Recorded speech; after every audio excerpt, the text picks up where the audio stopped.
స్తోత్రం.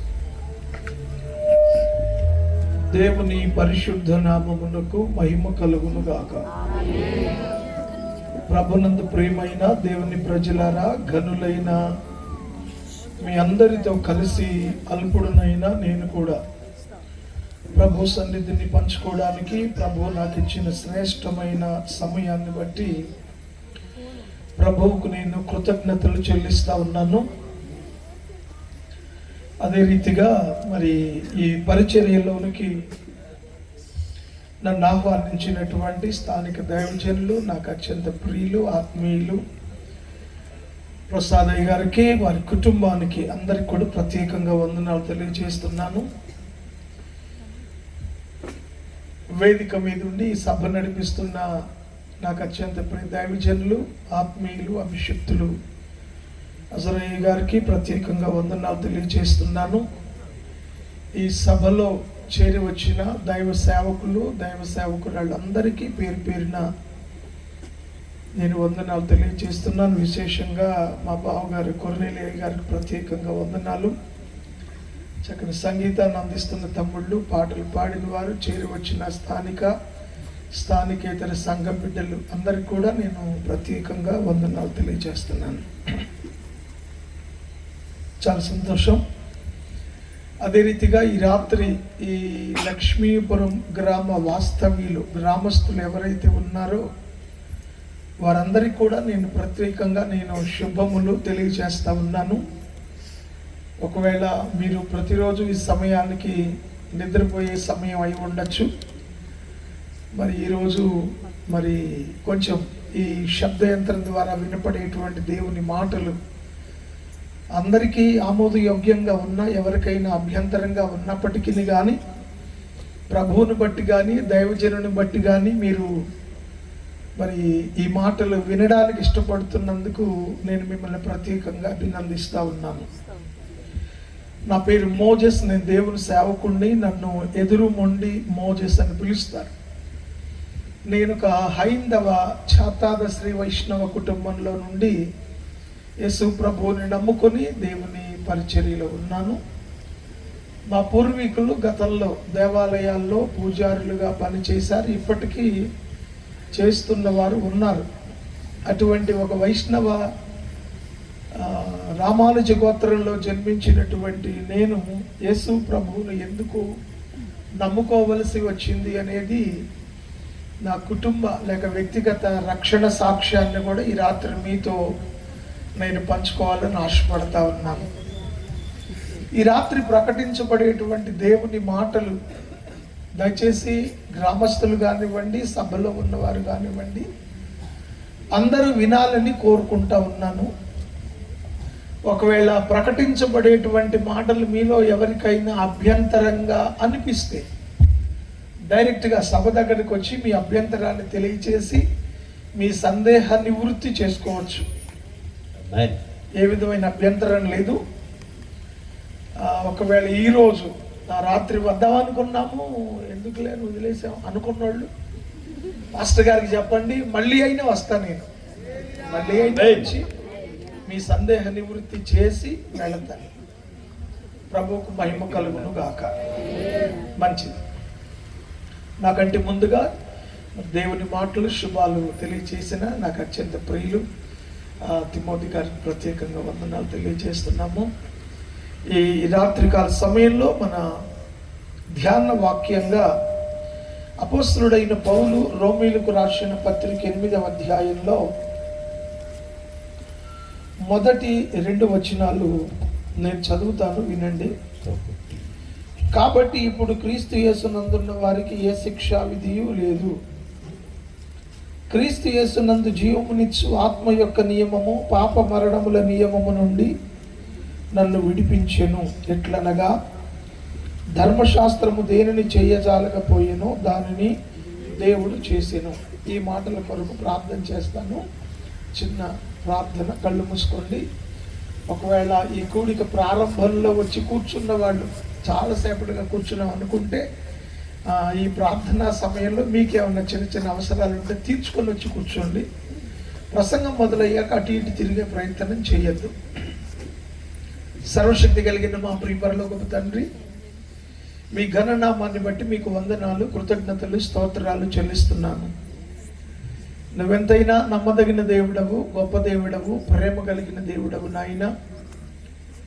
ఏ ఒక్కరూ నశించిపోవటం మీకు ఇష్టం లేదు కనుక నీ ప్రణాళికలో నీ భక్తులను మీరు ఏర్పరచుకొని ఆయా ప్రాంతాలకు మీరు నడిపించి నీ వైపు మీరు ఆకర్షించుకుంటున్న నీ రక్షణ ప్రణాళిక కొరకై స్తోత్రాలు. ఈ ప్రణాళికలో భాగంగా మరి మీ దాసులు మా ప్రియులు ప్రసాద రవయ్య గారు సుమారు గత 12 సంవత్సరాలుగా ఇలాగున కూడికలు ఏర్పాటు చేసి మీ మాటలు గ్రామస్తులకు వినిపించే ప్రయత్నం చేస్తూ ఉన్నారు. అందుని బట్టి కొన్ని కృతజ్ఞత చెల్లిస్తున్నాము. నీ వాక్యంలో జీవం ఉన్నది, అది వ్యర్థంగా పోయేది కాదు. ఖచ్చితంగా ప్రజలను నీ వైపు నడిపించగలిగిన శక్తివంతమైన నీ మాటలు ఈ ప్రాంత ప్రజల హృదయాలలోనికి చొప్పింప చేయండి. నీ ఆత్మ కార్యాన్ని జరిగించండి. అల్పుడను, కొద్దివాడను, నిష్ప్రయోజకుడను నన్నును మరుగుపరిచి మీరు మాట్లాడి మహిమ పొందండి. ఈ కూడిక ఈ సంవత్సరం కూడా ఇలాగూ ఏర్పాటు చేసి నీ నామాన్ని ప్రకటించడానికి ముందుకు వచ్చిన మీ దాసుని కుటుంబాన్ని, పరిచయాన్ని కూడా దీవించండి. యేసు నామంలో ప్రార్థిస్తున్నాము తండ్రి, ఆమేన్. మంచిది. ప్రియమైన దేవుని ప్రజలారా, గ్రామస్తులారా, సహోదరి సహోదరులారా, మనం చదువుకున్నటువంటి దేవుని వాక్యం బైబిల్ గ్రంథంలో నుండి రోమాపత్రిక 8వ అధ్యాయం 1-2 వచనాలు. బైబిల్ గ్రంథంలో ఉన్నటువంటి 2వ భాగమైన క్రొత్త నిబంధనలో రోమాపత్రిక 1గా మనకు తెలుసు. ఈ రోమాపత్రిక వెనుక దేవుడు మానవ జీవితాల ఎడల కలిగి ఉన్న రక్షణ ప్రణాళిక ఏమై ఉన్నదో చాలా స్పష్టంగా ఈ పుస్తకంలో మనం చూస్తాము. ఈ లోకంలో మానవుడు, నేను కుల మతాలకు అతీతంగా మాట్లాడుతూ ఉన్నాను, మనుష్యుడు ఈ లోకంలో ఒకరోజు పుడతాడు, ఒకరోజు చనిపోతాడు. ఇందుకు ఎవరు మినహాయింపు అయితే కాదు. ప్రసంగం చేసే నేను ఓ రోజు చనిపోతా, ఆ వార్త మీ పాస్టర్ గారు మీకు చెప్తారు, అయ్యో చచ్చిపోయాడా అనుకోవచ్చు. అలాగే ప్రసంగం వినే మీరు కూడా చచ్చిపోతారు, కాబట్టి నాకు తెలియకపోవచ్చు. మొత్తం మీద అందరూ చచ్చిపోతాం. లేదండి మేము మాత్రం బొడ్రేగాడి ఉంటామని వాళ్ళు ఎవరైనా ఉన్నారా? ఎవరు లేరు కదా. జతస్యం మరణం ధ్రువం శాస్త్రం చెప్పింది. పుట్టిన ప్రతివాడు ఖచ్చితంగా ఒకరోజు చనిపోతాడు. చనిపోయిన తరువాత మానవుని యొక్క జీవనం ఎటువైపు పయనిస్తుంది? ఒకవేళ ఈ ప్రశ్న నీలో కనుక ఉంటే ఒకసారి ఆలోచన చేయాలి. బైబిల్లో 2 ప్రాముఖ్యమైన ప్రశ్నలు ఉన్నాయి. ఒకటి, నువ్వెక్కడ నుంచి వచ్చావు, ఎక్కడికి వెళుతున్నావు? 2 ప్రశ్నలు ఉన్నాయి. ఈ 2 ప్రశ్నలకు మనిషి దగ్గర సరి అయిన జవాబు లేకపోతే ఆ మనిషి పరిపక్వత చెందలేదు అని చెప్పచ్చు, మెచ్యూర్ కాలేదు అని చెప్పాలన్నమాట. నీ మైండ్ మెచ్యూర్ అయింది అనేది ఏంటి అంటే నీ జీవితం మీద నీకు ఒక అవగాహన అనేది ఉండాలి. సో చనిపోయిన తర్వాత ఏమోనండి ఎవరికి తెలుసు, ఎక్కడికి పోతామో మనకెందుకు అనుకుంటావా? అలాంటి వాళ్ళకి మనం ఏం చేయలేము, ఏం చెప్పలేము కూడా. లేదు లేదు, చనిపోయిన తర్వాత కూడా ఏదో ఉన్నది, ఎక్కడికో వెళ్ళాలి అనేటువంటి ఒక దైవికమైన ఆలోచన నీకుంటే అసలు ఎక్కడికి వెళతావో, ఎక్కడికి వెళ్ళాలో, ఎవరు చేరుస్తారో అనేటువంటి ఒక గొప్ప సత్యాన్ని ఈ రాత్రి మీ ముందుకు తీసుకురావాలని నేను ఆశపడతా ఉన్నాను. స్తోత్రం చెప్పండి. హల్లెలూయా. ఎందుకంటే మానవుడు ఆశాజీవి. నేను ఒకసారి కాశీ వెళ్ళాను. కాశీ ఏం కాదు, చాలా ప్రాంతాలు వెళ్ళాను. అది కాశీ ఎందుకు వెళ్ళొచ్చాను అనేది చెప్తున్నాను. నేను హిందూ దేవాలయాల దగ్గర ఒక పరిచర్య దేవుడు నాకు అప్పగిస్తే గత 37 ఏళ్ళుగా నేను దగ్గరగా 40 ఏళ్ళుగా నేను పరిచర్య చేస్తున్నాను. ఆ పరిచర్యలో భాగంగా నేను పుట్టపర్తిలో సాయిబాబా గారి దగ్గరికి వెళ్ళాను. ఆయన బతికుండగానే ప్రశాంత నిలయంలో బాబాలు దాదాలు దేవుళ్ళు కాదు, యేసు ప్రభు దేవుడని పత్రికలు కొట్టి పంచిపెట్టి వచ్చాను నేను. అక్కడ పోలీసులు పట్టుకున్నారు, ఏసఐ తీసుకొచ్చాడు, అయిపోయింది. ఛత్తీస్గఢ్లో నక్సలైట్ల దగ్గరికి వెళ్ళాను, వాళ్ళు పట్టుకొని నా తలకి తుపాకీ పెట్టారు, అయినా దేవుడు తీసుకొచ్చాడు. అందుకే మళ్ళీ చెప్తున్నాం మీ దగ్గర. ఈ కోవలోనే నేను శబరిమలై వెళ్ళాను. ఇక నార్త్లోకి వస్తే హరిద్వార్, ఋషికేశ్, ఉత్తరకాశి, గంగోత్రి, యమునోత్రి, కేదార్నాథ్, బద్రీనాథ్, అమర్నాథ్, ముక్తినాథ్, మహాకైలాష్ అన్ని వెళ్ళొచ్చాను. నేను చనిపోయిన మనుషుల మాంసం తినే అఘోరాల దగ్గర కూడా వెళ్ళి వాకింగ్ చెప్పొచ్చాను. ఇది నా పరిచర్యలో ఒక భాగం. సో ఈ కోవకి చెందిన ఆ సమయంలో నేను కాశీ వెళ్ళొచ్చాను. నేను వెళ్ళొచ్చిన సంగతి మా ఊరిలో ఉన్న కొంతమందికి, కులాలతో నాకు పని లేదు, కొంతమందికి తెలిసింది.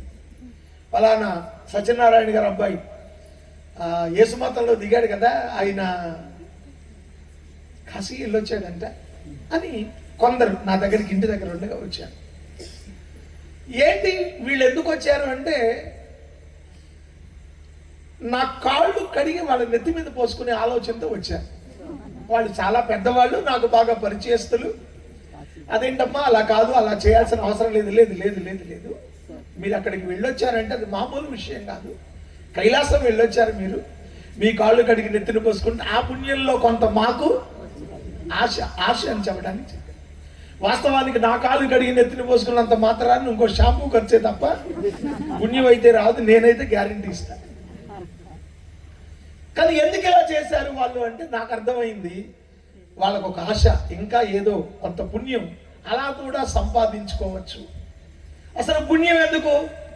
మనం ఏదో ఒక రోజు చచ్చిపోతాం, చచ్చిపోయిన తర్వాత పుణ్యలోకం అంటే స్వర్గం అని హైందవులంటే, పరలోకం అని క్రైస్తవులంటే, దేవుని రాజ్యం అని యూదులంటే, ఇలా రకరకాలుగా చెప్పుకుంటూ ఉంటాం. ఆ పుణ్యలోకానికి వెళ్ళాలి అనే ఆశ. కాశీకి వెళ్ళినా వెళ్ళకపోయినా ప్రపంచంలో ప్రతి మనిషికి కూడా చనిపోయిన తరువాత మోక్షానికే వెళ్ళాలని కోరుకుంటారు తప్ప ఇంకెక్కడికి వెళ్ళాలని ఎవరు కోరుకోరు. ఎందుకంటే మన పూర్వీకులు మనకు చెప్పారు, స్వర్గం అనేది ఒకటి ఉంది, నరకం అనేది ఒకటి ఉంది.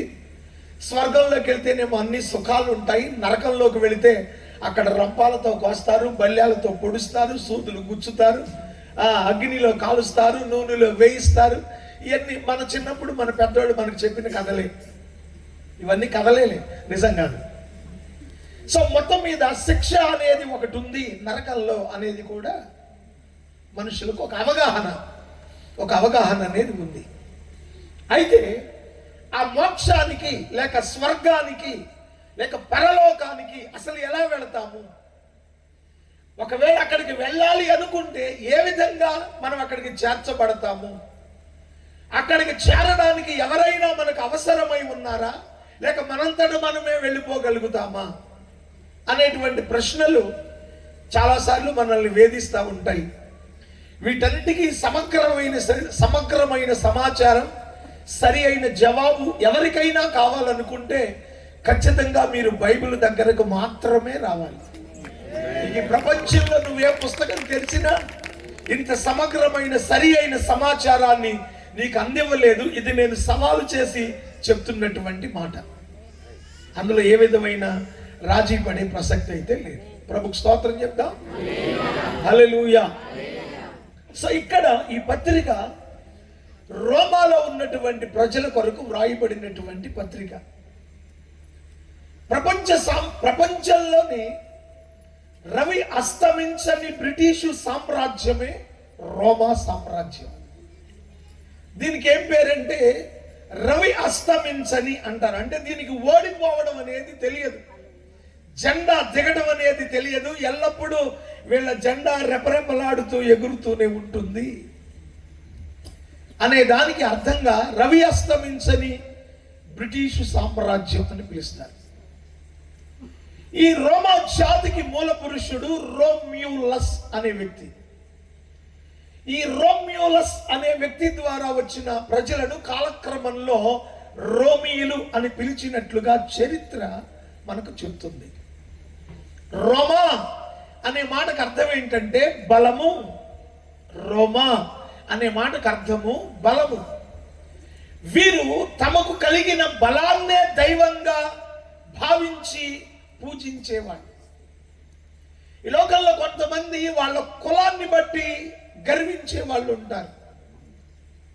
మా కులం.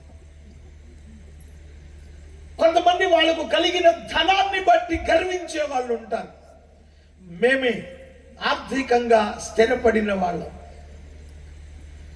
కొంతమంది వాళ్లకు కలిగిన బలాన్ని బట్టి గర్వించేవాళ్ళు. మాది పెద్ద బలగం, మమ్మల్ని ఈ ఊర్లో ఎవడు ఏమి అని అనేటువంటి భావన. ఇలా మనుషుల్లో రకరకాలుగా ఆలోచన కలిగి ఉంటారు. ఒక సాటి వ్యక్తిగా నేను మీతో చెప్తున్నాను, నువ్వెంతటి బలవంతుడవైనా నీ బలము నిష్ప్రయోజనమైనదే. నువ్వెంతటి ధనవంతుడవైనా నీ ధనము నిష్ప్రయోజనమైనదే. ఎందుకంటే ఉగ్రత దినమున ఆస్తి అక్కరకు రాదు అని బైబిల్ చెప్తుంది. కాబట్టి ఈ లోకంలో మనుష్యుడు దేనిని బట్టి గర్వించాల్సిన అవసరం లేదు. ఒకవేళ నీ కులం గొప్పదా, ఓకే, అభినందిద్దాం, గొప్ప కులంలో పుట్టాడు అని. అంత మాత్రాన నీ కులం అయితే నిన్ను మోక్షానికి తీసుకొని వెళ్ళదు. నువ్వు మంచి స్థితిపరుడుగా ఉన్నావా, నీకున్న స్థితిని బట్టి నిన్ను అభినందిస్తాం. కలిగిన వాళ్ళు ఊళ్ళో ఉంటే లేని వాళ్ళకి ఎప్పుడైనా ఒగ్గుక్కడి గంజైనా పోస్తారు. కలిగిన వాళ్ళు ఇంకా కలిగి ఉండాలని కోరుకోవచ్చు. వాళ్ళని చూసి అసూయపడకూడదు. కానీ నీ ధనం నిన్ను రక్షించదు. వీళ్ళు వాళ్ళకున్న బలాన్ని బట్టి గర్వించేవాళ్ళు. మీకున్న స్థితిని, కులాన్ని, ధనాన్ని, బలాన్ని బట్టి గర్వించేవారులారా, ఇవేవి మిమ్మల్ని రక్షించవు. యేసుక్రీస్తు మాత్రమే మిమ్మల్ని నరకం నుండి తప్పించి రక్షిస్తాడు అని చెప్పేటువంటి పుస్తకమే రోమాపత్రిక. ఈ రోమా సంఘంలో, రోమాలో ఉన్నటువంటి ప్రజలకు రాసినటువంటి ఈ పత్రికలో 7వ అధ్యాయం వరకు వచ్చేటప్పటికి ధర్మశాస్త్రము, దానికి సంబంధించిన ప్రాముఖ్యమైన సంగతులను, మానవుని యొక్క నైతిక విలువలను గురించి భక్తుడు మాట్లాడుతూ 8వ అధ్యాయంలోకి వచ్చేటప్పటికి, కాగా ఇప్పుడు క్రీస్తు యేసునందున్న వారికి ఏ శిక్షా విధి లేదు అంటాడు. ఇక్కడ లేదు అనే పదం ఎప్పుడైతే మీరు వింటారో, లేదు అనేటువంటి ఆ వాక్యాన్ని ఎప్పుడైతే మీరు గ్రహిస్తారో, ఏదో ఒకటి ఉన్నది అనేది కూడా మీకు తెలియాలి. భక్తుని యొక్క ఉద్దేశం ఏంటంటే, మానవ జాతికి మోక్షానికి వెళ్ళే మార్గాన్ని తెలియచేయాలి. మానవుడు ఒక విధమైనటువంటి ఆధ్యాత్మిక అంధత్వంలో నైతిక విలువలను కోల్పోయి, మానవ జాతి సత్యాన్ని ఎరుగక అంధత్వంలో జీవిస్తున్నటువంటి వాళ్ళ మనోనేత్రాలు వెలిగించి వారికి స్పష్టంగా మోక్షానికి వెళ్ళే మార్గం ఏమై ఉన్నది, ఎవరై ఉన్నారు అని తెలియచేసే ఉద్దేశంతో ఈ మాటలు ప్రారంభించినట్లుగా మనం చూస్తాం.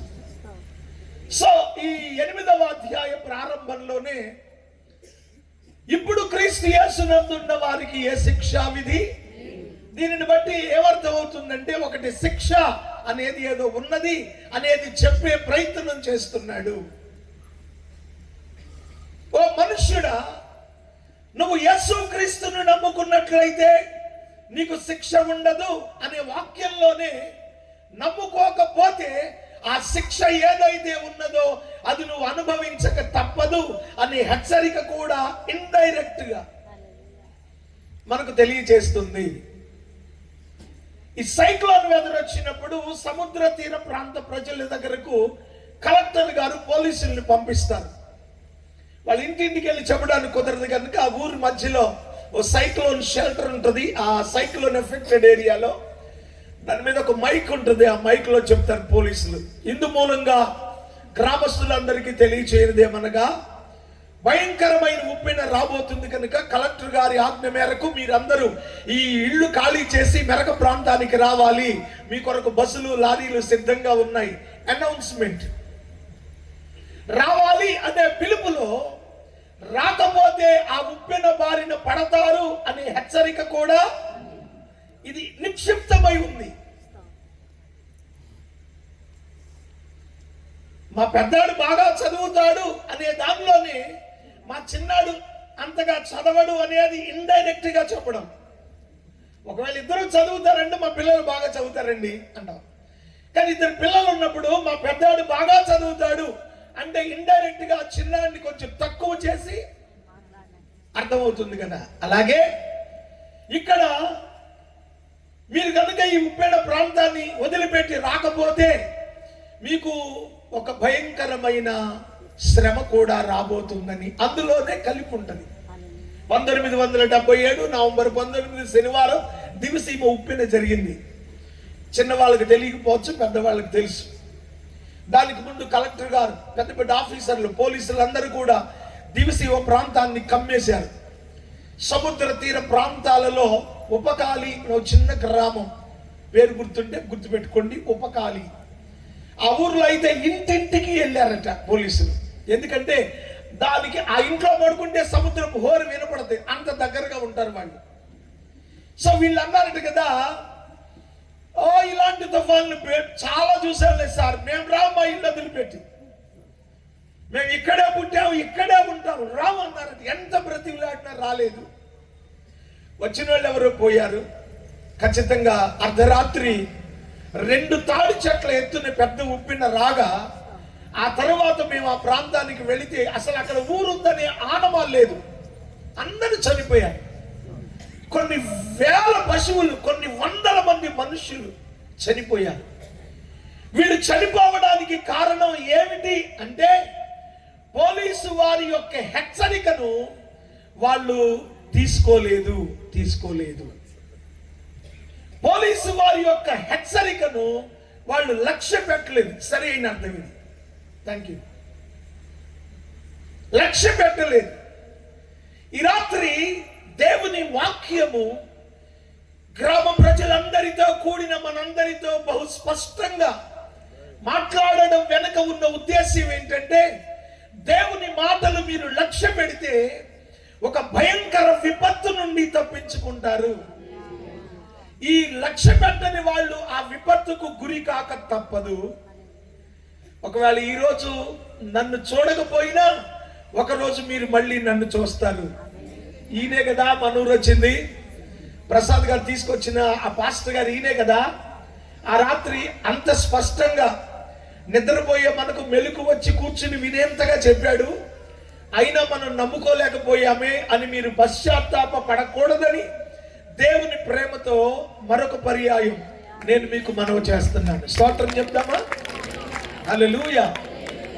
పౌలు అంటాడు, మీరు ఇప్పటికైనా యేసుక్రీస్తును నమ్ముకోండి. ఇప్పుడు కనుక మీరు యేసుక్రీస్తును నమ్ముకున్నట్లయితే అలాంటి వారికి అసలు ఇక శిక్ష అనేదే లేదు అన్నాడు. అసలు శిక్ష ఏంటో చూద్దాం. ఈ లోకంలో మానవుడు చనిపోయిన తరువాత ఒకటి పరలోకమైన వెళ్ళాలి, రెండవది పాతాళము లేక అగ్నిగుండము లేక నరకము అనే పర్యాయ పదాలు కలిగిన ఒక భయంకరమైన స్థలం ఒకటి ఉంది భూమి కింద. పరలోకము అనేది భూమికి పైన, పాతాళము అనేది భూమికి క్రింద ఉన్నది. అది కూడా బైబిల్ చెప్తుంది, నేనేం సొంత మాటలు చెప్పను. క్రిందనున్న పాతాళమును తప్పించుకునే వాళ్ళని పరమునకు పోవు జీవ మార్గాన్ని బుద్ధిమంతుడు నడుచుకుంటాడన్నాడు సొలొమోను. సో పాతాళం అనేది కింద ఉంది. ఇక్కడికి ఎవరు వెళ్తారు అంటే పాపము చేసిన వారు. ఒకవేళ నేను యేసు ప్రభువుని నమ్ముకున్న వాళ్ళంటే మీ మనసు కష్టపడచ్చు. ఏంటి సార్ మీరు చెప్పేది, మీరు మీ దేవుడు నమ్ముకోకపోతే మేమంతా నరకానికి పోవటం ఏంటి అనే ప్రశ్న మీకు రావచ్చు. సో ఇంకొంచెం మీకు అర్థం కావడానికి ఇలాగ నా మాటలు చెప్తున్నాను. ఈ నరకము పాతాళము అనే ఒక స్థలం అదొక శాపగ్రస్తమైన స్థలం. సంతోషకరమైన స్థలం అయితే కాదు, అదొక శాపగ్రస్తమైన స్థలం. ఇక్కడికి ఎవరు వెళతారు అంటే పాపము చేసిన వారు వెళతారు. ఏ ఊరోళ్ళు వెళతారు అంటే ప్రపంచంలో ఏ ఊరోడైనా వెళ్తాడు పాపం చేస్తే. అందుకు మీ ఊరైతే మినహాయింపేవి కాదు. ఎందుకంటే ఇది రాజకీయ నాయకుల పుట్టినిల్లు అనుకుంటా, విన్నట్టు గుర్తు నాకు. ఎప్పుడో నేను వాళ్ళ తమ్ముడు గారు ఒక ఆయన ఉన్నాడు, ఆయన పేరేదో ఉంది, వచ్చాను ఒకసారి. బోనకల్లోనే ఎక్కడ ఉంటారు, ఖమ్మంలో శివరాం మీద ఉంది, మల్లు శివరాం గారు. నన్ను తీసుకొచ్చి ఒకసారి మీటింగ్ పిలిచాలి. సో గ్రామస్తులారా, మరొక పర్యాయం దేవుని సేవకునిగా మిమ్మల్ని ప్రేమించి చెప్తున్నాను, నరకానికి ఎవరు మినహాయింపు అయితే కాదు, ఎవడైనా వెళ్తాడు పాపం చేస్తే. అయితే అసలు పాతాళం ఎలా ఉంటుంది? చాలా మంది ఏమంటారంటే పరలోకం లేదు, పాతాళం అంటే స్వర్గం లేదు, నరకం లేదురా, కడుపు నిండా తింటే అదే స్వర్గం, కడుపు కాదే. ఇది పిచ్చి మాటలు, పిచ్చి మాటలు. It's not right sentence. ఇది సరైన విషయం లేక సరైన వాక్యం కాదు. నరకం అనేది భూమి క్రింద, పాతాళం అనేది భూమి క్రింద ఉంది. దీన్ని ఎవరు చేశారు అంటే సాక్షాత్తు దేవుడే కలగ చేశాడు. ఇది మనుషులు ఎవరు చేసింది కాదు, దేవుడే కలగ చేశాడు. ఎవరి కోసం కలగ చేశాడు అంటే ఎవరు పాపం చేస్తారో వాళ్ళ కొరకు కలగ చేశాడు. పాపము చేసిన వారి కొరకే పాతాళము అనేది ఏర్పాటు చేయబడింది. ఓకే, ఇది ఎలా ఉంటుంది సార్? మేము ఎప్పుడు చూడలేదు అంటే నేను చూడలా. బైబిల్ ఏం చెప్తుందో చెప్తాను నేను. పాతాళం అనేది ఎలాంటిది అంటే అగ్ని ఆరని, పురుగు చావని స్థలం. ఒకడు ఈ పాతాళంలో పడవేయబడితే ఇక వాడు యుగ యుగములు అందులో కాలిపోతూ ఉంటాడు. కాలుతాడు అంటే ఈ శరీరం కాదు, ఈ శరీరం నువ్వు ఈ లోకంలోనే విడిచిపెడతావు. మానవ బాహ్య శరీరానికి అతీతమైనటువంటి ఆత్మదేహం, దాన్ని దహించే ఒక అగ్ని అక్కడ ఉంది. ఆ అగ్ని తాకిడికి ఆ ఆత్మదేహం అనేది మాడి మసైపోయేది కాదు కనుక నిరంతరము కాలుతూనే ఉంటుందట. కాస్త ఉడికి నీళ్లు ముఖాన పడితేనే 3 రోజులకు తోలేసి అల్లాడిపోతావు నువ్వు. నిరంతరం కాలిపోతే పరిస్థితి ఏంటి? కాలిపోవడమే కాదు, ఆ బాధను తట్టుకోలేక నువ్వు బయటకు పారిపోదాము అనుకుంటే పాతాళంలో పడిన వాడు ఇక పాతాళంలో నుంచి బయటకు రావడానికి అవకాశమే లేదు. అక్కడికి వెళ్ళడానికి కానీ అక్కడి నుంచి రావడానికి కానీ ఏ విధమైన సదుపాయాలు సౌకర్యాలు ఉండవు. నెంబర్ 3, ఇందులో పడిన వాడి యొక్క స్థితి ఎలా ఉంటుంది అంటే అతడు యాతన పెట్టబడతాడు. యాతన ఐ మీన్ టార్చర్ అంటాం కదా, టార్చర్ పెడుతున్నాడండి. మా అల్లుడు అమ్మాయిని టార్చర్ పెడుతున్నాడు అంటారు చూడండి. యాతన పడతావు అందులో పడితే. ఇక నిరంతరము అగ్ని ఆరని, పురుగు చావని నీ దేహం నిరంతరము యాతన పడుతూ ఉంటే ఆ బాధ తట్టుకోలేక అయ్యో అయ్యో అయ్యో అయ్యో, ఇంతకు మించి ఇంకే ఉండవు words, no words in the hell, only అయ్యో అయ్యో అయ్యో అని కేకలు పెడతా ఉంటావు. పోనీ నీ కేకలు విని మీ తోటి వాళ్ళు ఎవరన్నా ఒక బాటిల్ వాటర్ తెచ్చి పెడతారంటే ఒక నీటి చుక్క కూడా నీకు అక్కడ దొరకదు. అది నాలుకలు ఎండిపోయే స్థలం అట. ఆ బాధ తట్టుకోలేక నాలుక ఎండిపోవడం అంటే మీకు అర్థమవుతుందో లేదో, షుగర్ వచ్చిన వాళ్ళు షుగర్ ఎక్కువైతే నాలుక పిడసగట్టుకుపోద్ది. పేషెంట్లకు తొందరగా అర్థమైందని చెబుతున్నాను. లేకపోతే బీపీ డౌన్ అయినప్పుడు నాలుగు పిడసగట్టుకుపోద్ది. అది కూడా పాతాళంలో పడినటువంటి వాడి నాలుకలు ఎండిపోతాయట. ఆ బాధను వాడు భరించలేక పళ్ళు పట్ట పట్ట పట్ట పట్ట కొరుకుతాడట.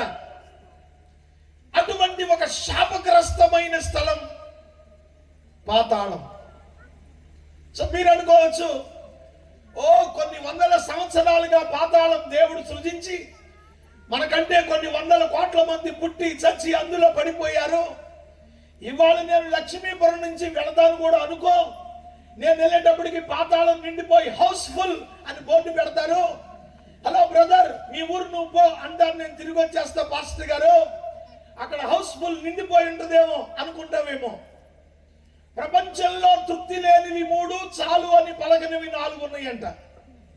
వీటికి తృప్తి లేదు, చాలు అంటే తెలియదు, రాని అంటవే.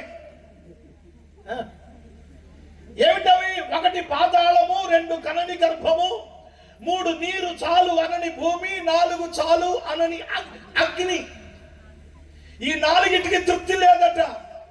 వివరించే సమయం కాదు, సందర్భం కాదు, మీకు తెలియాలి కాబట్టి చెప్తున్నాను నేను. పాతాళానికి తృప్తి లేదు, నో వేకెన్సీ.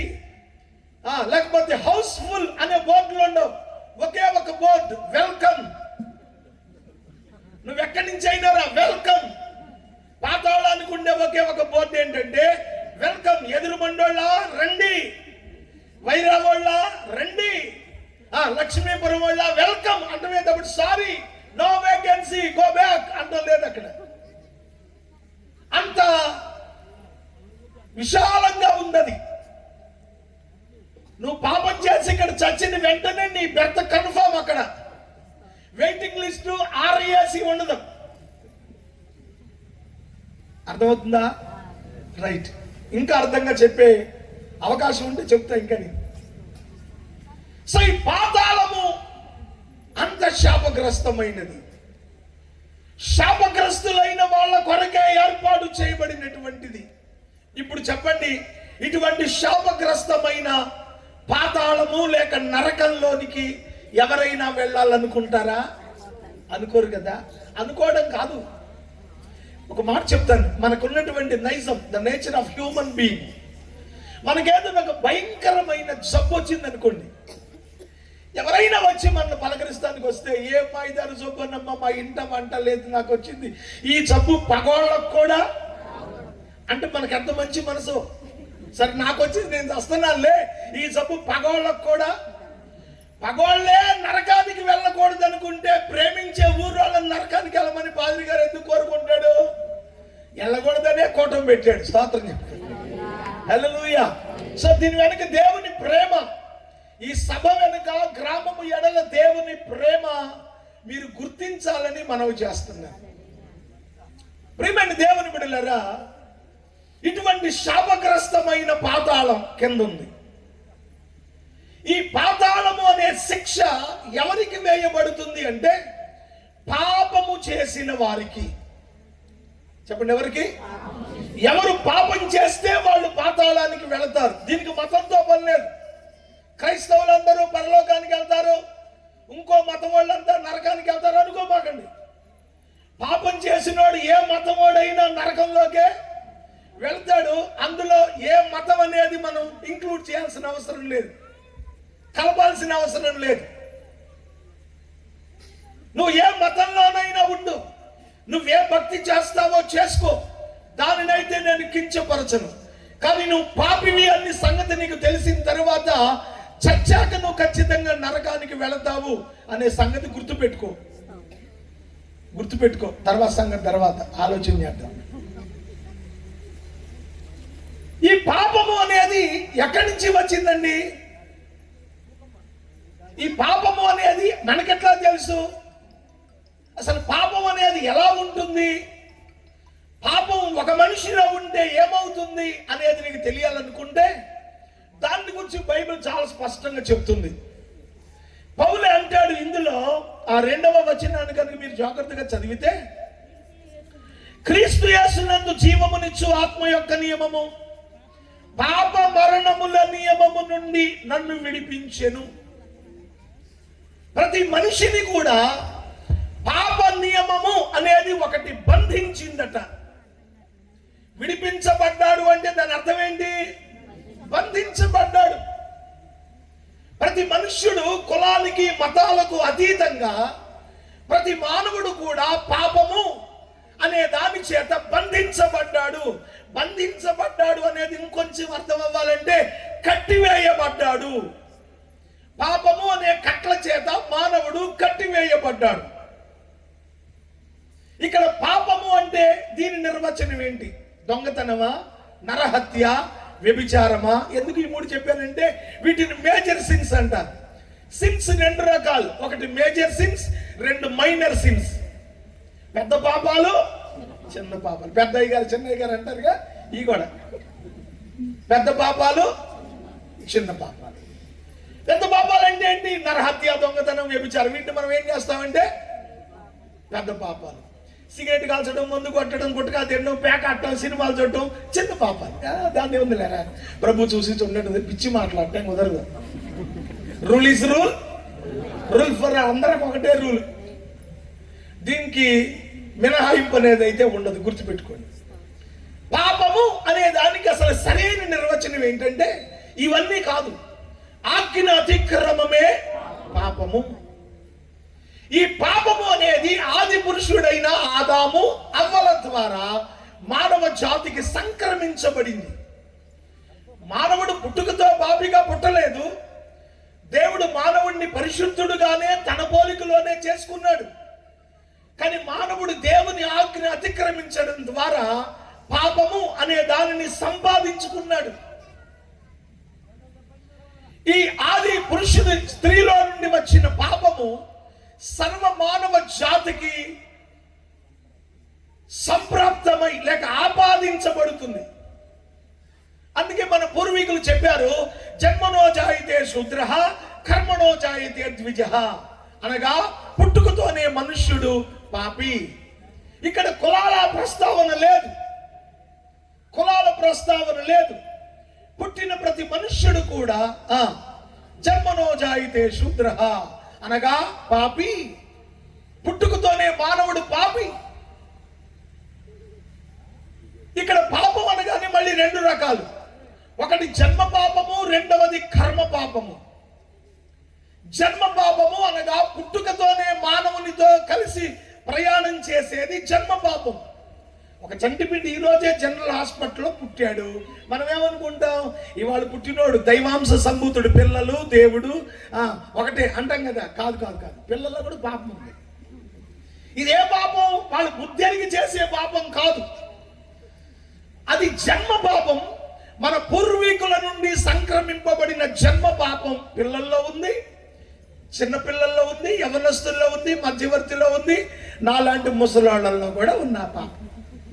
దీని పర్యవసానం ఏమిటి అంటే ఈ పాపము వలన మానవుడు చనిపోతాడు. అంటే పాపం అనేది నాలో ఉన్నది అనేది నీకు అర్థం కావాలిగా. చాలా మంది ఉద్దేశం ఏంటంటే ప్రార్థనకి వెళ్ళే వాళ్ళందరూ పాపులండి, వాళ్ళ దేవుడు పాపులను రక్షిస్తాడు కాబట్టి ఈ పాపులందరూ వెళ్ళి ఆయన కాళ్ళు పట్టుకొని ఈ పాపులు ప్రార్థనలోకి వెళ్ళిన పాపులు అనుకుంటున్నారు. అసలు విషయం ఏంటంటే ప్రపంచంలో ఉన్న ప్రతి మనిషి ప్రార్థనకి వెళ్ళినోడే పాపి కాదు, రానోడు కూడా పాపే.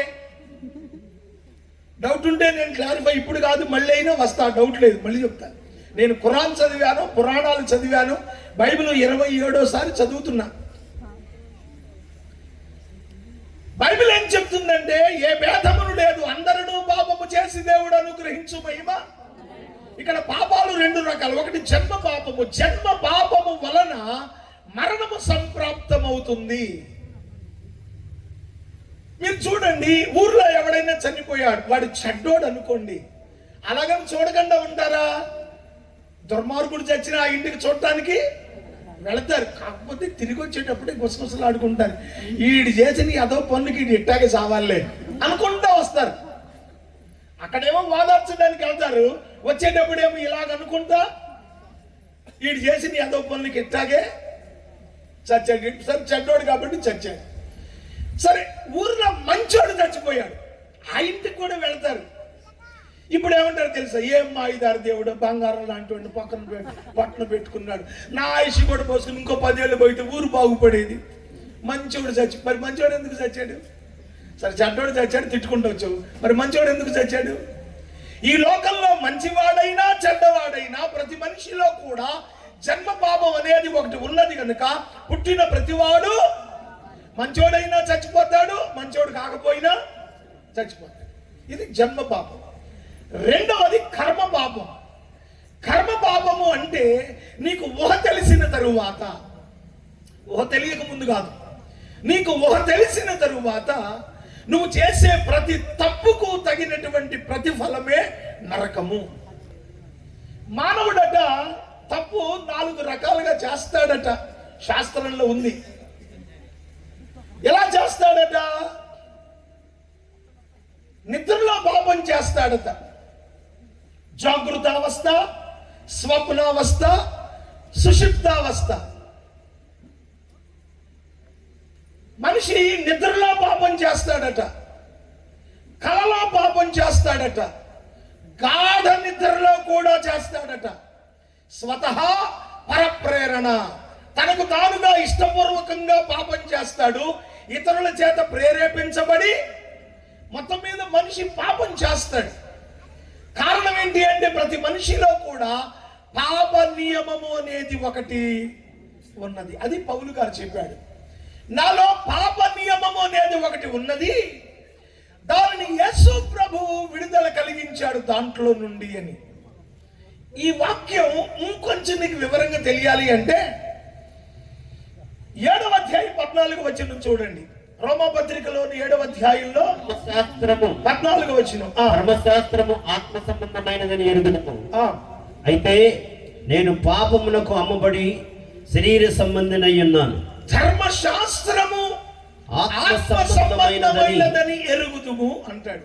ఇక్కడ పాపాన్ని గురించి ప్రస్తావించే క్రమంలో ధర్మశాస్త్రాన్ని గురించి చెప్పాడు పౌలు గారు.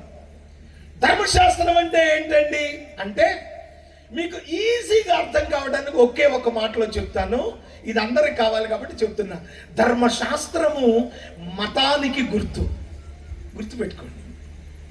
ధర్మశాస్త్రానికి మతానికి లింక్ ఏంటి సార్ అంటారేమో. ప్రతి మతానికి కూడా కొన్ని ప్రామాణిక గ్రంథాలు ఉంటాయి. ఆ ప్రామాణిక గ్రంథం అనేది లేకుండా ఆ మతం అనేది ఉండదు. ఒక మతం అనేది గుర్తింపులోకి రావాలి అంటే దానికి ఒక ప్రామాణిక గ్రంథం ఉండాలి. మీకు బాగా అర్థం కావడానికి క్రైస్తవ మతం అనుకోండి కాసేపు, దీనికి ప్రామాణిక గ్రంథమే బైబిల్. బైబిల్ లేకుండా ఈ క్రిస్టియన్ రిలీజియన్ అనేది నువ్వు చెప్పడానికి లేదు. అలాగే ఖురాన్ అనేది ఉంది. మహమ్మదీయ మతానికి ప్రామాణిక గ్రంథమే ఖురాన్ షరీఫ్. ఈ ఖురాన్ షరీఫ్ అనే వాళ్ళ మత పవిత్ర గ్రంథం లేకుండా మహమ్మదీయ మతం అనేది లేదు. దాని ఉనికి ఆధారం ఇదే. అలాగే మన భారతదేశంలో ఉన్న హిందూ మతానికి ప్రామాణిక గ్రంథాలు చతుర్వేదాలు. ఈ చతుర్వేదాలే లేకుండా హిందూ మతానికి ఉనికి లేదు. అర్థం చేసుకోండి. అలాగే యూదా మతానికి ప్రామాణిక గ్రంథము ధర్మశాస్త్రం. ధర్మశాస్త్రం లేకుండా యూదా మతం లేదు. యూదా మతం లేకుండా యూదా మతస్థులు లేరు. సో ఈ మతం ఉన్నది అని చెప్పడానికి ఆధారం ఏంటి అంటే ధర్మశాస్త్రం. సో ఇప్పుడు మతం అనేది ఎక్కడి నుంచి వచ్చింది అంటే డైరెక్ట్ గా దేవుని దగ్గర నుంచే వచ్చింది. ఎందుకని ధర్మశాస్త్రాన్ని ఎవరిచ్చారు? దేవుడైన యెహోవా. ఎవరికి ఇచ్చాడు? ఇశ్రాయేలీయులకి. ఎవరి ద్వారా ఇచ్చాడు? మోషే ద్వారా. ఎక్కడిచ్చాడు? సీనాయి పర్వతం మీద. ఇప్పుడు ధర్మశాస్త్రాన్ని దేవుడిచ్చాడు అంటే యూదా మత స్థాపనకు ఆధారమైన ధర్మశాస్త్రాన్ని దేవుడిచ్చాడు కనుక ఈ మతము దేవుని వలన కలిగింది. కాబట్టి మతం చెడ్డది కాదు. మతం చెడ్డది కాదు. ఏ మతమైనా, నువ్వు హిందూ మతంలో ఉన్నావా, మతం మంచిదే. నీ మతం చెడ్డది అంటే నన్ను నేను తప్పు పట్టినట్టు. ఎందుకు? ఒకప్పుడు నేను ఒక నిష్ట కలిగిన వైష్ణవ బ్రాహ్మణ కుటుంబంలో బతికా. దాని యొక్క పితృపారంపర్యాచారాలన్నీ జరిగించా. ఇంకా చేస్తున్నారు మా వాళ్ళు. నేనెందుకు కాదంటాను దాన్ని? హిందూ మతం మంచిదే. అందులో నుంచి నిన్ను వచ్చి నేను నీళ్ళల్లో మునగమనైతే బలవంతం చేయను. లేదు మహమ్మదీయ మతంలో ఉన్నావా, అది కూడా మంచిదే. నువ్వు ఏ మతంలో ఉన్నా మతం మంచిదే. కారణం ఏంటంటే మతము అనేది ఉద్భవించడానికి గల కారణం దేవుడు. దేవుడు ఎప్పుడూ కూడా మంచినే చేస్తాడు, చెడు చేసేవాడు ఎప్పటికీ కాదు. అందుకే పౌలు అంటాడు ధర్మశాస్త్రము ఆత్మ సంబంధమైనదే. నేను దీన్ని తప్పు పట్టను. మతం మంచిదే. మరి మతం మంచిదైతే మీరు కూటాలు పెట్టి మా మతంలోకి రండి, మీ మతం వదిలిపెట్టండి అని చెబుతున్నారేంటి అనేవాళ్ళు కొందరు ఉన్నారు. ఇక్కడ మన ఊర్లో లేకపోయినా నేను దేశమంతా తిరుగుతాను కాబట్టి అక్కడక్కడ తగులుతూ ఉంటారు నాకు. అర్థం చేసుకోండి. ఇక్కడ మతం మంచిదే, నేను కాదల్లా. లోకల్లో సామెత ఉంది, ఒరే మనిషి మంచోడే కానీ గుణం గుడిచేయడు అంటారు. పల్లెటూళ్ళు అంటారులే. నేను బాగా పల్లెటూరులోంచి వచ్చాను, పట్టణం భాష నాకు తెలియదు. ఎదురుమొండి అంటే బాగా పల్లెటూరు. ఎంత పల్లెటూరు అంటే మా ఊరోడు గొడ్డలు నూరుకొని గడ్డం చేసుకుంటారు. అప్పుడు అక్కడ చెబితేనే అర్థమైంది మీకు. ఒక్క మాటలో చెప్పి ఇంకా మిగతా చెప్పట్లేదులే. పరశురాముడు గొట్టలు అంటారు, అర్ధచంద్రాకారంగా ఉంటుంది. 1990లో ప్రభు ఇంగ్లీష్ కాలేజీలో చిన్న జాబ్ లాంటిది ఏదో పని చేసుకుంటుంటే దేవుడు అక్కడికి వెళ్ళమంటే వెళ్ళిపోయి అన్ని వదులుకొని అక్కడికి వెళ్ళినప్పటికి ఆ ఊరోళ్ళ పరిస్థితి ఏంటంటే ఈ అర్ధచంద్రాకారంగా ఉండే గొడ్డలు నూరుకొని గడ్డం చేసుకున్నాడు. అంత వెనకబడినోడు. ఎదురుమొండోడు అంటే తలకి మొలకి ఒకటే కడతారు అంటారు ఇప్పుడు కూడా. అంటే వాళ్ళకి చొక్కాలు ఉండే కాదు, సగం పంచి నడువుకి మిగతా తలకొడు కట్టుకున్నాడు. తలకి మొలకి ఒకటే కడతారు వాళ్ళు. అంత వెనకబడి. మనిషి మంచోడే, గుణమే చెడ్డది. ఏ మనిషి అయినా, ఏ మతంలో ఉన్నవాడైనా మనిషి మంచోడే. కానీ మనిషిలో ఉన్న పాప నైజం, ద నేచర్ ఆఫ్ సిన్, దాన్ని పాప నియమం అన్నాడు. జన్మతహా వచ్చినటువంటి ఈ పాపము మానవుణ్ణి మరి ఎక్కువగా పాపం చెయ్యాలని ప్రేరేపిస్తుంది. ఒకవేళ మనుష్యుడు మానవతా భావనతో ఈ తప్పు నేను చెయ్యను అన్నా అతన్ని బలవంతం చేస్తోంది. అందుకే పౌలు అంటాడు, నాకు తెలియకుండానే వేరొక నియమము నాలో నాకు వ్యతిరేకంగా పనిచేస్తుంది. దాని వలన నేను ఎలాగ ఇబ్బంది పడుతున్నాను అంటే, మంచి చెయ్యాలి అనుకునే నేను మంచిని చెయ్యకపోగా చెయ్యవద్దు అనుకునే చెడును చేస్తున్నాను. వ్యక్తిగత అభిప్రాయం చెప్పాడు. ఇది మీకు అర్థం కావడానికి చెప్తాను. పల్లెటూళ్ళలో కొంతమంది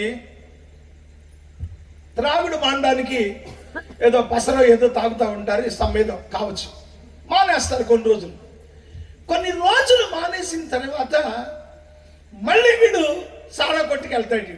అలాంటి వాళ్ళు ఉంటారు ఊళ్ళల్లో. అలాంటి వాళ్ళని చూసినప్పుడు ఊళ్ళో కాస్త పెద్దోళ్ళు, గ్రామ పెద్దలు, కుల పెద్దలు ఉంటారుగా. అలాంటి వాళ్ళు ఎదురు పడితే, ఒరే పనికి మళ్ళాడా, సిగ్గులు ఎదురా, శుభ్రంగా తాగుడు మానేసావంటే పెళ్ళం పిల్లలతో సుఖంగా ఉంటావు అనుకున్న ఊరంతా, మళ్ళీ మాయలకు వచ్చింది మళ్ళీ సారా కొట్టుకాడికి వెళ్ళావంటే ఆడ అంటాడు, తాగటం నాకేమన్నా సరదా అనుకున్నావేంటి?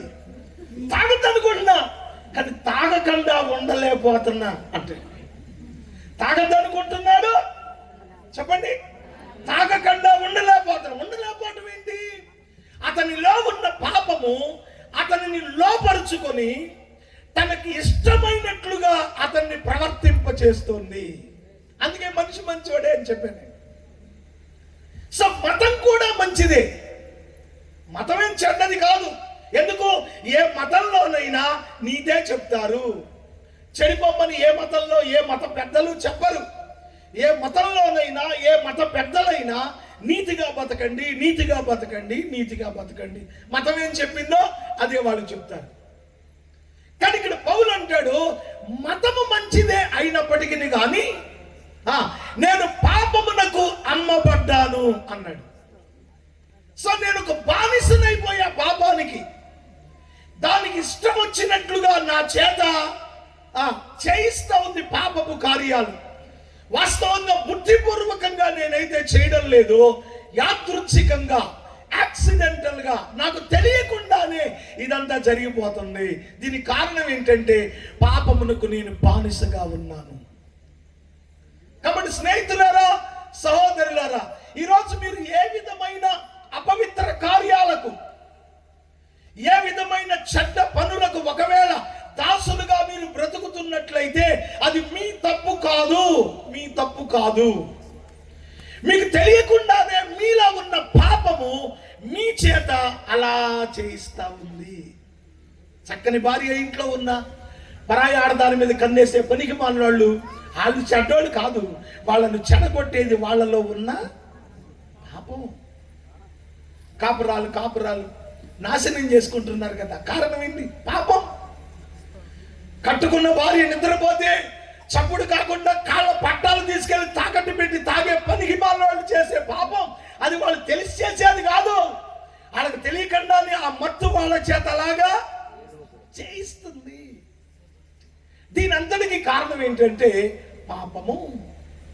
ఈ పాపము నుండి కనుక నువ్వు విడిపించబడితే వెళితే నరకం నుండి తప్పించుకుంటావు. ఈ పాపం నుండి నువ్వు బయటకు వస్తే పాతాళపు శిక్ష నుండి తప్పించుకుంటావు. ఆ చెడు కార్యాల మీద నీకు విజయం కలుగుతుంది. నీ కుటుంబ వ్యవస్థ బాగుపడుతుంది. నీ జీవితం సమాజంలో ఒక గౌరవప్రదంగా జీవించడానికి అవకాశం ఉంటుంది. మీ బ్రతుకులు మారడానికి, మీ కుటుంబాలు కట్టబడడానికి, మీ జీవితాలు పరిణితి చెందడానికి పాపంలో నుండి మీరు బయటకు రావాల్సిన అవసరత ఎంతైనా ఉన్నది. అది నిన్ను వేధించి నీ జీవితాన్ని పరిసమాప్తి చేయక మునిపే, నిన్ను చంపి పాతాళంలోనికి తీసుకుని వెళ్ళక మునిపే, ఆ పాపంలో నుండి నువ్వు బయటకు రావాలి అనుకుంటే నీకు ఒక శ్రేష్టమైన మార్గం ఉంది. స్తోత్రం చెప్పండి. హల్లెలూయా. తప్పు చేయడం అనేది నేను దాన్ని తప్పుగా నేను మిమ్మల్ని వేలెత్తి చూపించే ఉద్దేశంతో కాదు. ఎందుకంటే ప్రపంచంలో తప్పు లేనోడు అప్పు లేనోడు ఎవడు లేడు. ఒకవేళ ఉంటే అప్పు లేనోడైనా ఉంటాడేమో. మా కొర్నేలి బాగారు అప్పు చేయడు, అప్పులు పాలు అవ్వడం, అంత పొదుపుగా ఉంటాడు ఆయన. సో అప్పు లేనోడన్నా ఉంటాడేమో కానీ తప్పు లేనోడెవడో. అందుకే కాబట్టి వేమన శతకంలో అంటాడు, తప్పులెన్ను వారు దండోప దండప్ప ఉర్వి జనులకెల్ల ఉండు తప్పు, తప్పులెన్ను వారు తమ తప్పులు ఎరుగరు విశ్వదాభిరామ వినరవే. తప్పులు లేనోడు అప్పు లేనోడు ఎవడున్నాడు. సో ఒకడు అప్పు లేనోడైనా దొరుకుతాడేమో, కానీ తప్పు లేనోడు ఒకడు మీ ముందు నిలబడి తలపెట్టలేసిన వాక్యం చెప్తున్నంత మాత్రాన నన్ను మీరు గొప్పోడుగా భావించద్దు. ఒకప్పుడు చాలా మూర్ఖుండి నేను. కమ్యూనిస్ట్ పార్టీలో కామ్రేడ్ చంద్ర రాజేశ్వరరావు గ్రూప్లో కామ్రేడ్ తాళూరు శ్రీనివాసరావు అనే పేరుతో సంఘ వ్యతిరేక కార్యక్రమాలు ఎన్నో చేసి దేవుని దృష్టిలో బహు నీచమైన వ్యక్తిగా బ్రతికాను. ఒక మూర్ఖుడుగా. ఒక విధంగా చెప్పాలంటే ఆ మాటలు దానివల్ల ప్రయోజనం లేదని చెప్పడానికి ఇష్టపడలేదు. ఒక రౌడీగా బ్రతికాను. కమ్యూనిజమే ప్రపంచాన్ని బాగు చేస్తుందనే ఉద్దేశంతో కమ్యూనిస్టు భావజాలాలు వంట పట్టించుకొని ఇల్లు వాకిలు వదిలేసి డబ్బు నేర్చుకుంటాను. మా ఊరు మాదికూడి వెళ్ళి 7 వరుసలు డబ్బు నేర్చుకున్నాను. ఎన్టీ రామారావు భర్తనం చేస్తే నాగల భాస్కర్ పాడి కట్టి మా ఊరు మొత్తం తిప్పి 4 రోడ్ల మధ్య తగలబెట్టి పిండం పెడతానికి వెళ్ళాను నేను. అంత పనిమాలు. కానీ నా తప్పులన్నిటి నుండి కూడా నన్ను విడిపించి ఈరోజు మీ ముందు ఆయన జీవపు మాటలు పంచుకునే స్థితి కలిగించిన వాటి గురించి నేను మీకు చెప్పాలనుకుంటున్నా. స్తోత్రం చెప్పండి. సో ఒకవేళ నువ్వు ఈ రోజు నువ్వు ఏ స్థితిలో ఉన్నావో నేను అడగడం లేదు, కానీ నీ స్థితిగతులను మార్చి నీ కుటుంబాన్ని నీ బ్రతుకును బాగు చేసి నువ్వు చచ్చాక నరకంలో పడకుండా మోక్షానికి తీసుకొని వెళ్ళి ఆ పుణ్య పురుషుని గురించి మీకు చెప్పాలని నేను ఆశపడతా ఉన్నాను. ప్రియమైన దేవుని బిడ్డలారా, ఈయన అంటాడు ధర్మశాస్త్రం మంచిదే, నాలో ఉన్న పాపమే నన్ను బానిసగా చేసుకొని పాపంలో జీవించేటట్లు చేస్తోంది. మరి ధర్మశాస్త్రం ఎందుకు? ధర్మశాస్త్రం అంటే ఏమని చెప్పాను నేను? మతం. మతాన్ని దేవుడే పంపాడు, కానీ ఈ మతము మానవులను పాపము నుండి విమోచించడానికి వీలు కాలేదు. మతం ఏం చెప్తుంది అంటే నీకు మంచిని బోధిస్తుంది, మంచిగా బ్రతకమని చెప్తుంది. మీకు ఈజీగా అర్థం కావడానికి మనం రోడ్డు మీద బైక్ వేసుకుని వెళ్తున్నాం, ఒక బోర్డు ఉంటుంది, టేక్ డైవర్షన్, మీరు పక్క నుంచి వెళ్ళండి, ఈ ముందు కనుక వెళితే మీరు ప్రమాదంలో పడతారు. ఆ బోర్డు అందుకే పెడతారు వాళ్ళు. Take diversion, work in progress, ఇలాంటి బోర్డులు ఉంటాయి. సో ఇప్పుడు అది చూసిన తర్వాత కూడా ఈ బోర్డుతో నాకేం పని, ఆ బోర్డులో కలుతా తన్ని ముందుకు వెళ్ళావు అనుకో ఏమవుతావు? అవతలేదో గొయ్యి ఉంటుంది, అందులో పడి చస్తావు. సో బోర్డు ఎందుకు అంటే నీ బ్రతుకు దిశ మార్చుకో, నువ్వు మంచిగా ఇంటికి వెళ్తావు. బైబిల్ కూడా అదే, ఇది ఒక సైన్ బోర్డు అని నువ్వు అనుకుంటే నీకు ఒక శ్రేష్టమైన మార్గాన్ని తెలియజేస్తుంది బైబిలు. అదే పౌలు అంటాడు మతం మంచిదే, కానీ నీలో ఉన్న గుణం చెడ్డది కదా. ఆ పాపము అనే దాన్ని నువ్వు తొలగించుకోవడం నీ వలన అయ్యే పని కాదు. ఎందుకు? మతము అనేది నీతిని బోధించడం వరకే చేస్తుంది. ఏం చెప్తుంది నాతో?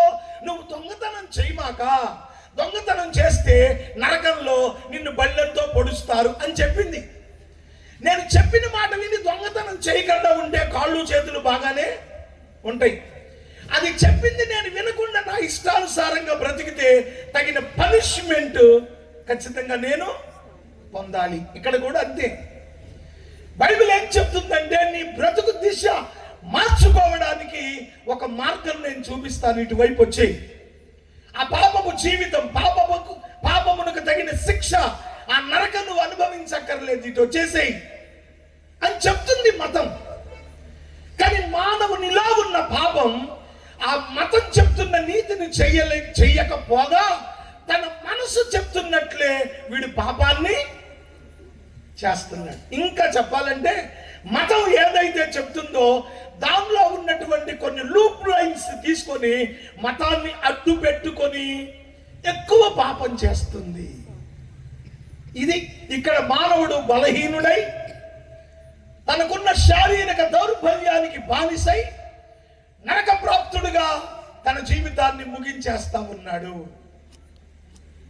నీకు నేర్పిస్తున్న నీతిని లేక నీకు నేర్పిస్తున్న నీతి బోధకుల బోధను అసలు పరిగణలోకి తీసుకుంటున్నావా అంటే తీసుకోవాలని ఉంటది వినేటప్పుడు. నా చిన్నప్పుడు మా అమ్మమ్మ చెప్పేది, మా తాతగారు తాళపూడి రామాలయంలో పూజారి. రోజు నాకు అమ్మమ్మ కథలు చెప్పి నిద్రపుచ్చడం ఆవిడకి అలవాటు. ఓ రోజు చెప్తూ కుక్క వైరాగ్యం గురించి చెప్పింది. నాకు చదువులో రాణించాలని దేనికో చెప్పింది. కుక్క గంట ఆ పొయ్యిలో పడుకున్నప్పుడు వైరాగ్యం వస్తుందట. వైరాగ్యం వచ్చి కాశీలో పుణ్యస్నానాలు చేసే భక్తులందరూ కనపడతారట దానికి కళ్ళు మూసుకుంటే. చేయి కుక్క బతికే కంటే చీకటితో లేచి నేను కాశీ వెళ్ళి నేను కూడా గంగలో మునుగుతాను, నేను కూడా పవిత్రంగా మారిపోవాలి అనుకుంటుందంట పొయ్యిలో ఉన్నంతసేపు. పొద్దున్న తెల్లవారుగానే ఇంటావులే చీ పాడుకోక అనగానే ఒక్కసారి బూడిద గుంట్లోంచి లేచి మూతి కానించి తోక దాకా ఒక్కసారి ఇదిలించి మళ్ళీ కొంపల్లో దొరకటం మొదలే. దీన్ని అలవాటు తప్పట్లా. మనిషి కూడా నీతి సూత్రాలు విన్నప్పుడు, భక్తి కార్యక్రమాలకు వెళ్ళినప్పుడు, భక్తి కార్యక్రమాల్లో పాల్గొన్నప్పుడు, ఎవరైనా భక్తిని గురించి చెప్తున్నప్పుడు, నీతిని గురించి చెప్తున్నప్పుడు కొంత తాత్కాలికమైన వైరాగ్యాన్ని తెచ్చుకుంటారు. నిజమే కదా, పంతులు గారు చెప్పింది లేదా పాస్టర్ గారు చెప్పింది లేదా పైకమ్మరు చెప్పింది ఎవడు చెప్పినా మంచే కదా, ఇలా బతకాలి అనుకుంటాడు. కానీ తనలో ఉన్న పాప ప్రేరణను బట్టి మళ్ళీ పాపం చేస్తానే ఉంటాడు. దీనికి అవసరమైతే వాడు మతాన్ని కూడా అడ్డు పెట్టుకుంటాడు. ఇక్కడ మీకు అర్థం కావడానికి ఒక చిన్న విషయాన్ని చెప్తాను నేను. ఒక రైతుకు ఒక మంచి గేదె అంటారా బర్రె అంటారా? రెండు అంటారు, ఎందుకంటే సగం దగ్గరలో ఉందిగా అంటారు. తెలంగాణలో బర్రెలు, ఆంధ్రాలో అయితే గేదెలు. సో రెండింటి దగ్గరలో ఉన్నారు కాబట్టి మీకు రెండు వస్తాయి, మీరు ఇంకా తెలివిగల అయితే. సో ఈ బరిగొడ్డుని రోజు పొలానికి తోలికెళ్ళి మంచి జున్ను గడ్డి మేపుకొని తీసుకొస్తున్నాడు. చాలా తీర్చిన మాడి పడ్డ పెద్ద కొమ్ములు చూసిన వాళ్ళందరికీ ఇది ఎన్ని లీటర్లు పాలిస్తుందో మంచి కాదు అనుకుంటూ ఉండేవాడిని. ఓ రోజు నీ రైతు పొలానికి తోలికెళ్ళేటప్పుడు వేరే రైతు ఎదురు పడ్డాడు. వీళ్ళిద్దరూ వ్యవసాయానికి సంబంధించిన కబుర్లు చెప్పుకునే క్రమంలో ఈ తాడు లాక్కుని వెళ్ళిపోయింది. ఈ బర్రె వెళ్ళిపోయి వీళ్ళిద్దరూ మాట్లాడుకుని ఏదిరా బర్రెని చూస్తే ఆ రోడ్డు పక్కన పెంటలు తింటుందంటండి. అది చూసొచ్చి పనికి మాలిన గేదే, పనికి మాలిన బర్రె, బుద్ధి లేదానా, నీకు కుడితి చిట్టు తవుడు గడ్డి ఇన్ని పెడతంటే సిగ్గు లేకుండా ఆ పెంటలు తింటావా, నీకు బుద్ధి ఎట్లా రావాలో నాకు తెలుసులే అని ఇంటికి తీసుకొచ్చాడు. ఇంటికి తీసుకొచ్చి పనాన్ని పిలిచి 4 కాళ్ళ బంధం వేసి పడుకోబెట్టి రంపం తెప్పించి ఆ పెద్ద తీర్చిన కొమ్ములు ఆ మొదట్లో కంట రంపంతో కోయిస్తున్నాడు. మనం గోల్డ్ తీసుకునేటప్పుడు కనుక నెయిల్ కట్టర్ చిగురుకు తగిలితే బాధ ఎలాగుంటుందో బర్రె కూడా కొమ్ములు కోసేటప్పుడు చిగురు తగిలితే తట్టుకోలేదు. 10 మంది నేను పొడిచి పారిపోతాను. ఎంత మొదట్లో కంత కోస్తున్నా ఈ గేదె అసలేం కదలట్లేదంట. ఏంటి దీని ఉద్దేశం అంటే, వీడే ఉద్దేశంతో కోస్తున్నాడంటే కొమ్ములు కోస్తే దీనికి బుద్ధి వస్తుంది అని కోస్తున్నాడు. అది అలా అనుకుంటున్నా, అదేమనుకుంటుంది, మా రైతు నేను పెంటలు తింటాం చూశాడు, రోడ్డు పక్కన పెట్టలు తింటున్నాను, కాస్త కంపల్లా దూరాలంటే కొమ్ములు అడ్డంగా ఉన్నాయి, అందుకే కొమ్ములు కోయిస్తున్నాడు మా రైతు, ఎంత మంచోడు, ఇక నుంచి దూరి మరీ తింటా అనుకుంటుంది. ఇది ఆయన ఆలోచన వేరు. ఇది ఎందుకు చెప్పానంటే, దేవుడు మతాన్ని పంపించిన ఆలోచన ఏంటంటే, ఆ మత సూక్తుల ద్వారా మానవుడు తన బ్రతుకును సరి చేసుకుంటాడు అనుకున్నాడు. కానీ మనిషి ఏమనుకున్నాడు అంటే, తనలో ఉన్న పాపాన్ని బట్టి, ఇదిగో ఈ మతంలో ఉన్న కొన్ని లొసుగులు నాకు తెలుసు, దాన్ని అడ్డం పెట్టుకొని నేను ఇంకా ఎక్కువ పాపం. ఎలా? బైబిల్ తెలిసిన వాళ్ళు కాబట్టి ముందు మీకు చెప్తా, తర్వాత బయట వాళ్ళకి అర్థమైంది. బైబిల్ ఏం చెప్తుందంటే, నువ్వు పాపం చేసావనుకో, ఒక గొర్రెను తెచ్చి అక్కడ వధించు, దహన బలి. సో ఇప్పుడు నీ పాపాలన్నీ పోతాయి. ఎందుకు? ఆ గొర్రెని వధించక మునుపు యాజకుడు దాని నెత్తి మీద చేతులు పెట్టించి, నేను పాపం చేశాను అనాలి. అప్పుడు అన్నప్పుడు వీడి పాపం చేతులు గుండా గొర్రెలోకి వెళ్ళిపోద్ది. ఇప్పుడు వీడి పాపం గొర్రెలోకి వెళ్ళింది కనుక గొర్రె తలకాయ నరికితే పాపం పోయింది. మతం చెప్పింది. ఈ రోజు నువ్వు కోళ్ళ, మేకల, బర్రెల, గొర్రెల ఎన్ని తెగట్లేదు. నేను మీకు తెలియని వాటిని చెప్తే మీరు ఆశ్చర్యపోవాలి, తెలిసినయే కదా. ఎందుకు ఇవన్నీ చస్తున్నాయి అంటే, మన మతం నేర్పింది అది. నీ పాపం పోగొట్టుకోవడానికి ఒక మేకనో, గొర్రెనో, కోడినో తగినరుకో. ఇప్పుడు నా దగ్గర 100 గొర్రెలు ఉన్నాయి. నేనేమనుకుంటున్నానంటే, ఒక గొర్రెను చంపి నా పాపం నుండి బయటికి రావాలనుకోవట్లా. ఆ గేదెకి లాగా ఆలోచిస్తున్నా. ఏమని? నా దగ్గర 100 గొర్రెలు ఉన్నాయి, 100 పాపాలు. So I'm licensed. మీరు చూడండి, రైల్వే కూలీలకి లైసెన్స్ బిల్ ఒకటి ఉంటుంది. ఇక రైల్వేలో ఆ కూలీ పని చేయడానికి వాడు అర్హుడు. అట్లాగే 100 గొర్రెలు ఉన్నాడు, 100 పాపాలు చేయడానికి ఏంటి అర్హుడు. దేవుడు ఎందుకు పెట్టాడు ఇది అంటే, పాపము నుండి క్రమపరచడానికి. కానీ మనిషిలో ఉన్న పాపం ఏం చేసిందంటే, ఎక్కువ చెయ్యాలని కోరి అదే బైబిల్ని అడ్డం పెట్టుకుని, అదే మతాన్ని అడ్డం పెట్టుకుని వీడు ఇంకా పాపం చేస్తున్నాడు. సో ఇప్పుడు మతాన్ని దేవుడు ఎందుకు పంపాడో ఆ పని జరగల. దేవుడు పంపిన పనిని మతం చేయలేకపోయింది. మతమా నువ్వేం చేసావంటే, దేవుడా నువ్వు చెప్పింది గొంతేసుకుని అరుస్తున్నా, ఇలా బతుకుల్లో మార్పు రావట్లేదు, నన్ను అడ్డం పెట్టుకొని ఇంకా ఎక్కువ ఎవడో కొంప కోల్చడం, వచ్చిందంటే ఒక మూట ఎత్తుకెళ్ళి. అండర్స్టాండ్? అర్థమైందా? ఓకే. ఎవడో కొంప కోల్చడం, ఎవడో పేదవాడి కడుపు కొట్టడం, ఎవడో పేదరాళ్ళు దోచుకోవడం, ఆ వచ్చిన దుర్మార్గపు సబ్బులో చిన్న మూట ఎత్తుకెళ్ళి మతం అక్కడ పడేసాడు. అంటే ఇప్పుడు మతం ఏం నేర్పిందంటే, నువ్వు మారక్కర్లా, నువ్వు ఇష్టానుసారంగా బతుకు, వచ్చినప్పుడు అలా ఒక మూట నా మొహాన పడి అయిపోయింది. సో ఇప్పుడు మతం వలన మానవుడికి ఏ విధమైన ఉపయోగం లేదు. ఇంకేం చేసింది మరి మతం ఎందుకు అంటే, మతం ఏమందంటే, దేవుడా నేను వీళ్ళ బతుకులు మార్చలేను, వీళ్ళ వేషాలు మారుస్తాను, ఇంతవరకు చేయగలను, ఇది నా లిమిట్, ఇంతవరకే, ఇక అంతకు మించి నేనేం చేయలేను. ఏం చేస్తావు? వీళ్ళ వేషం మారుస్తా. అదే జరుగుతుంది. కాదంటే మీరు నన్ను అడగచ్చు. ఇప్పుడు మీకు ఈజీగా అర్థం కావడానికి చెప్తాను. క్రైస్తవ మతం అనుకుంటుందిగా ఊరు. ఇప్పుడు ఊరోళ్ళంతా అదే కానీ అది మన మతం కాదు, అది అమెరికాలో మతం. వాళ్ళు వచ్చి మీకు డబ్బులు ఇస్తున్నారు, ఆ డబ్బులు తీసుకుని మీరు మమ్మల్ని ముంచుతున్నారు. ఎవడురా డబ్బులు ఇచ్చింది, ఎవడురా మునిగింది? అంత ఈజీగా ఉందా? అసలు ఒకడైతే నేను ట్రైన్లో వెళ్తుంటే సార్ మాటల సందర్భంలో కలిసింది, బయట చదువుకుంటు, సార్ మీరు పాస్టర్ గారా? అవునండి.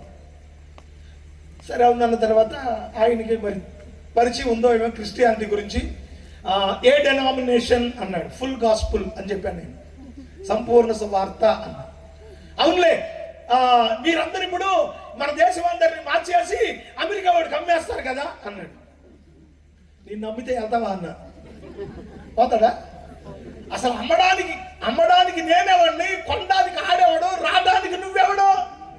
ఇవన్నీ పిచ్చి మాటలు, మెట్ట వేదాంతం అన్నమాట. ఏంటి అంటే, ఇక వాళ్ళకి ఎదురు చెప్పేవాడు ఉండడు. అలాంటి మూర్ఖుల నోళ్లు మూయించబడడానికి మంచి వాళ్ళు నిలబడాలి. స్తోత్రం చెప్పండి. తెలిసా తెలియక ఎవడో ఒకడంటే ఆడనకాల 10 మంది పడకూడదు. మీరు ఆలోచించండి, ఇది ఎంతవరకు సమంజసం?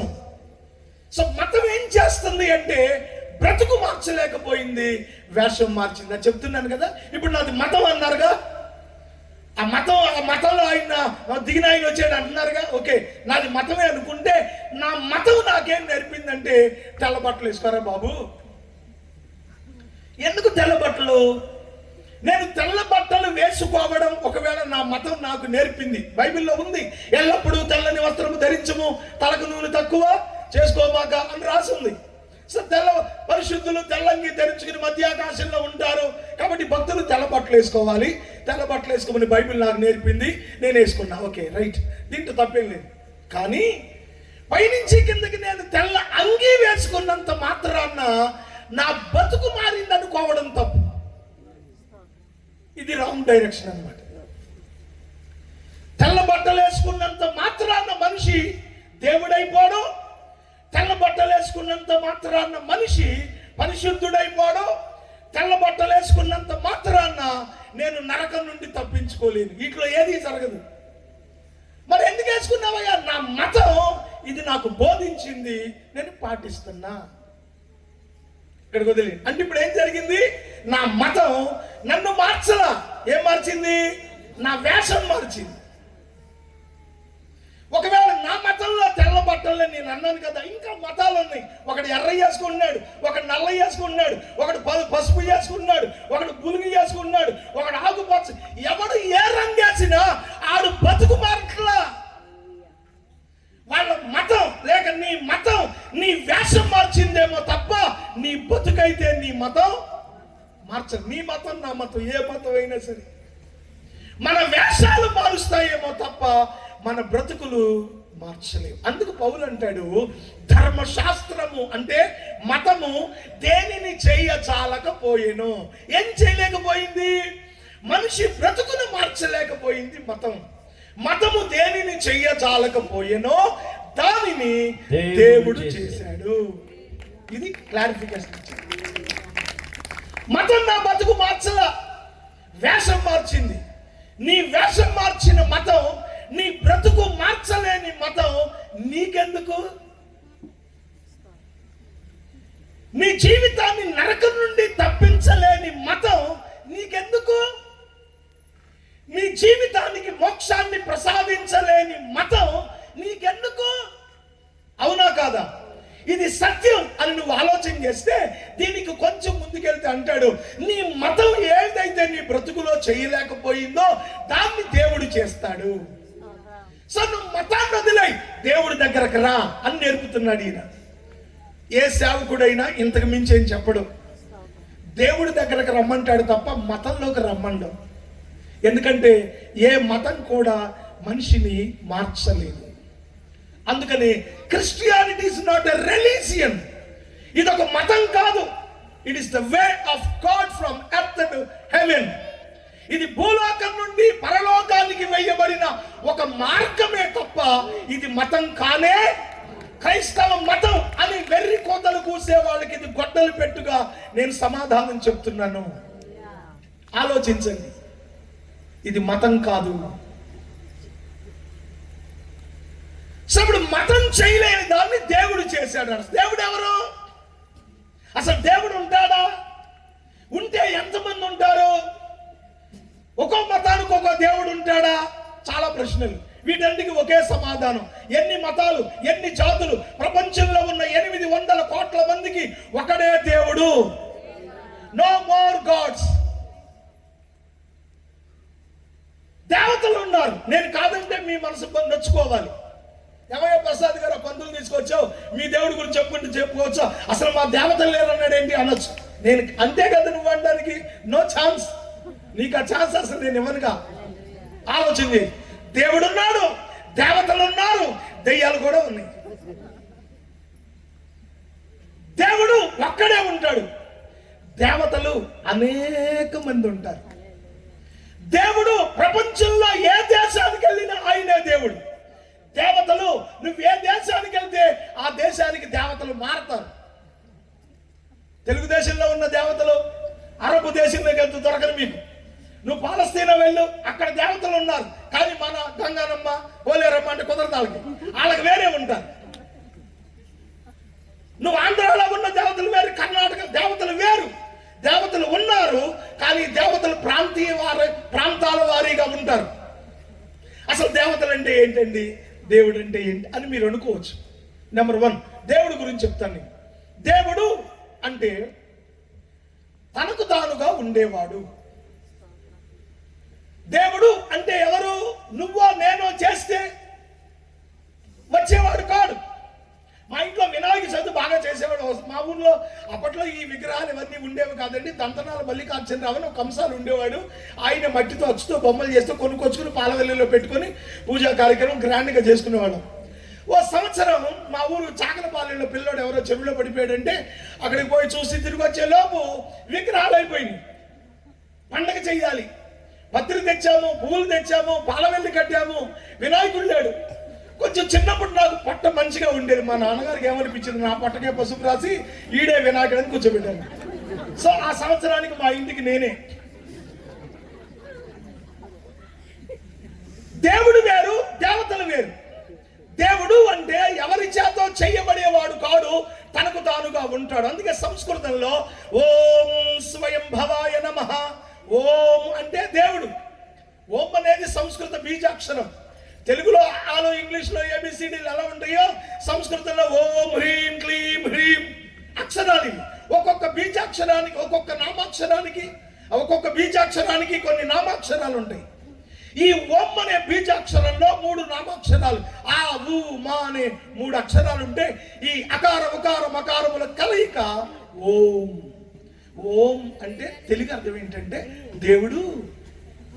ఓం స్వయం భవాయ నమః, నీకు నీవుగా ఉన్న దేవుడా, నీకు నేను దండం పెడుతున్నాను. ఇది తెలుగు. నేను సంస్కృతంలో చెప్తే ఆయన కూడా వచ్చి మంత్రాలు చదివాడు అంటారని తెలుగు కూడా చెబుతున్నాను. నేను మంత్రాలు చెప్పడానికి రాలేదు. ఒకవేళ నాకు మంత్రాలు వచ్చు కాబట్టి చెప్పిన దానివల్ల ఎవరికి రక్షణ కలగదు. ఎవడైనా రక్షణ పొందాలంటే దేవుని వాక్యం మాత్రమే ఈ బతుకులు మారుస్తుంది, ఊళ్ళో కూడా బతుకులైనా మారుస్తుంది. సో మీకు అర్థం కావడానికి చెప్తున్నాను. దేవుడు అంటే తనకు తానుగా ఉండేవాడు దేవుడు. ఈయన ప్రపంచమంతటికి ఒక్కడే. నెంబర్ 2, దేవతలు. దేవతలు కోట్ల కొలది ఉన్నారు.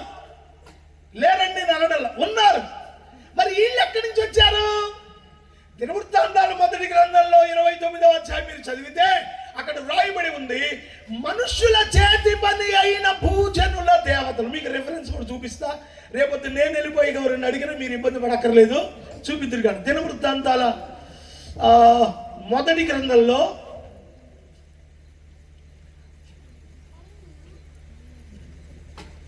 ఒక్క నిమిషం ఆ వచనం చూపిస్తాను. 32వ దినవృత్తాంతాల గ్రంథం, దినవృత్తాంతముల 2వ గ్రంథం 31వ అధ్యాయం 12వ వచనం. మరియు ఇంకా తీలా మీరు దినవృత్తాంతాల 2వ గ్రంథం 31వ అధ్యాయం సమాజమంతటిని 32వ అధ్యాయం 19వ వచనం. మరియు వారు మనుషుల చేతి పని అయిన భూజనుల దేవతల మీద, అండర్లైన్ చేసుకుంటారండి, భూజనుల దేవతల. దేవుడు అంటే తనకు తానుగా ఉండేవాడు. దేవతలు అంటే మనుషుల చేత చెయ్యబడేవాడు. ఉందా బైబిల్ అటాకింగ్ అని ఉందా? సో బైబిల్ ఉందే చదువుతున్నాను మీకు. వారు మనుషుల చేతి పని అయిన భూజనుల దేవతల మీద. ఇప్పుడు మీరు చూసుకోండి, దసరానా, దీపావళి, వినాయక చవితి ఏదైనా ఎవరు చేస్తే వస్తారు చూడండిగా. కాదు అంటే నేనే జవాబు చెబుతా మళ్ళీ, అసలేం కంగారు పడకల్లా. సో దేవుడు ఒక్కడే, దేవతలు కోట్ల మంది ఉన్నారు, దెయ్యాలు కూడా కోట్లు ఉన్నాయి. మరి దెయ్యాలు ఎక్కడి నుంచి వచ్చినాయండి? ఇక చరిత్ర చెబుతే నాకు టైం చాలు, ఇంకెప్పుడన్నా వస్తే చెప్తాను తర్వాత. ఎప్పుడన్నా సో దేవుడు ఎలా ఉంటాడు? నాలాగా ఉన్నాడా? ఒక సింహంలాగా ఉన్నాడా? ఒక కుక్కలాగా ఉన్నాడా? ఒక పందిలాగా ఉన్నాడంటే ఎవరిలాగాను లేడు. ఆయనకు రక్త మాంసాలు లేవు. మరి ఎలా ఉంటాడు? ఓం ఆత్మరూపాయ నమః. దేవా, నువ్వు మాకు ఆత్మరూపంలో ఉన్నావు, నేను నీకు దండం పెడుతున్నా. నువ్వు నా ముందేం కనబట్లా, నువ్వు ఉన్నావు అనుకున్నా, నా ముందు ఆత్మరూపంలో ఉన్నావు అని ఊహించుకొని నేను నీకు దండం పెడుతున్నా. ఎందుకు? దేవుడు మానవ బాహ్య నేత్రాలకు కనబడడు. కంటికి కనబడడు, నీ కంటికి కనబడడు. ఎంత పెద్ద పాదిరైనా కనబడడు. ఒకవేళ ఎవడైనా నా పాటు వచ్చి పిలిచారు కదా అని నేను దేవుడిని చూశానంటే ఆడు పట్టపగలు పచ్చబద్ధం చెప్పినట్టే. అసలు దేవుడు అంటేనే పరమాత్ముడు. పరమాత్ముడు అనగా ఇంద్రియాగోచరుడు, నీ కంటికి కనబడడు, తాకుదాము అంటే తగలడు. ఎందుకని? ఈయన ఆత్మ. ఆత్మ అనగా రక్త మాంసములకు అతీతమైనది ఆత్మ. ఈ ఆత్మ జీవముతో నిక్షిప్తమై ఉన్నది. అందుకే శాస్త్రం ఏం చెప్తుందంటే, ఉత్పత్తించ వినాశంచ పోషించం అగతించ గతించం వేత్తి విద్యామ విద్యాంచనవాభ్యో భగవానితి. దేవుడు అనేటువంటి వాడు జీవము కలిగిన వాడు. జీవం ఎక్కడుందో శబ్దం ఉంటుంది, జీవం ఎక్కడుందో చలనం ఉంటుంది. అవునా కాదా? రైట్. ఇప్పుడు దేవుడు జీవముతో నిండిన ఆత్మస్వరూపి. ఈ ఆత్మస్వరూపి అయిన దేవుడు తాను సృజించిన మానవ జాతి యావత్తు పాపము చేత నశించి నరకానికి పోతూ ఉండగా ఆ నరక శిక్ష నుండి తప్పించడానికి మతాన్ని పంపాడు.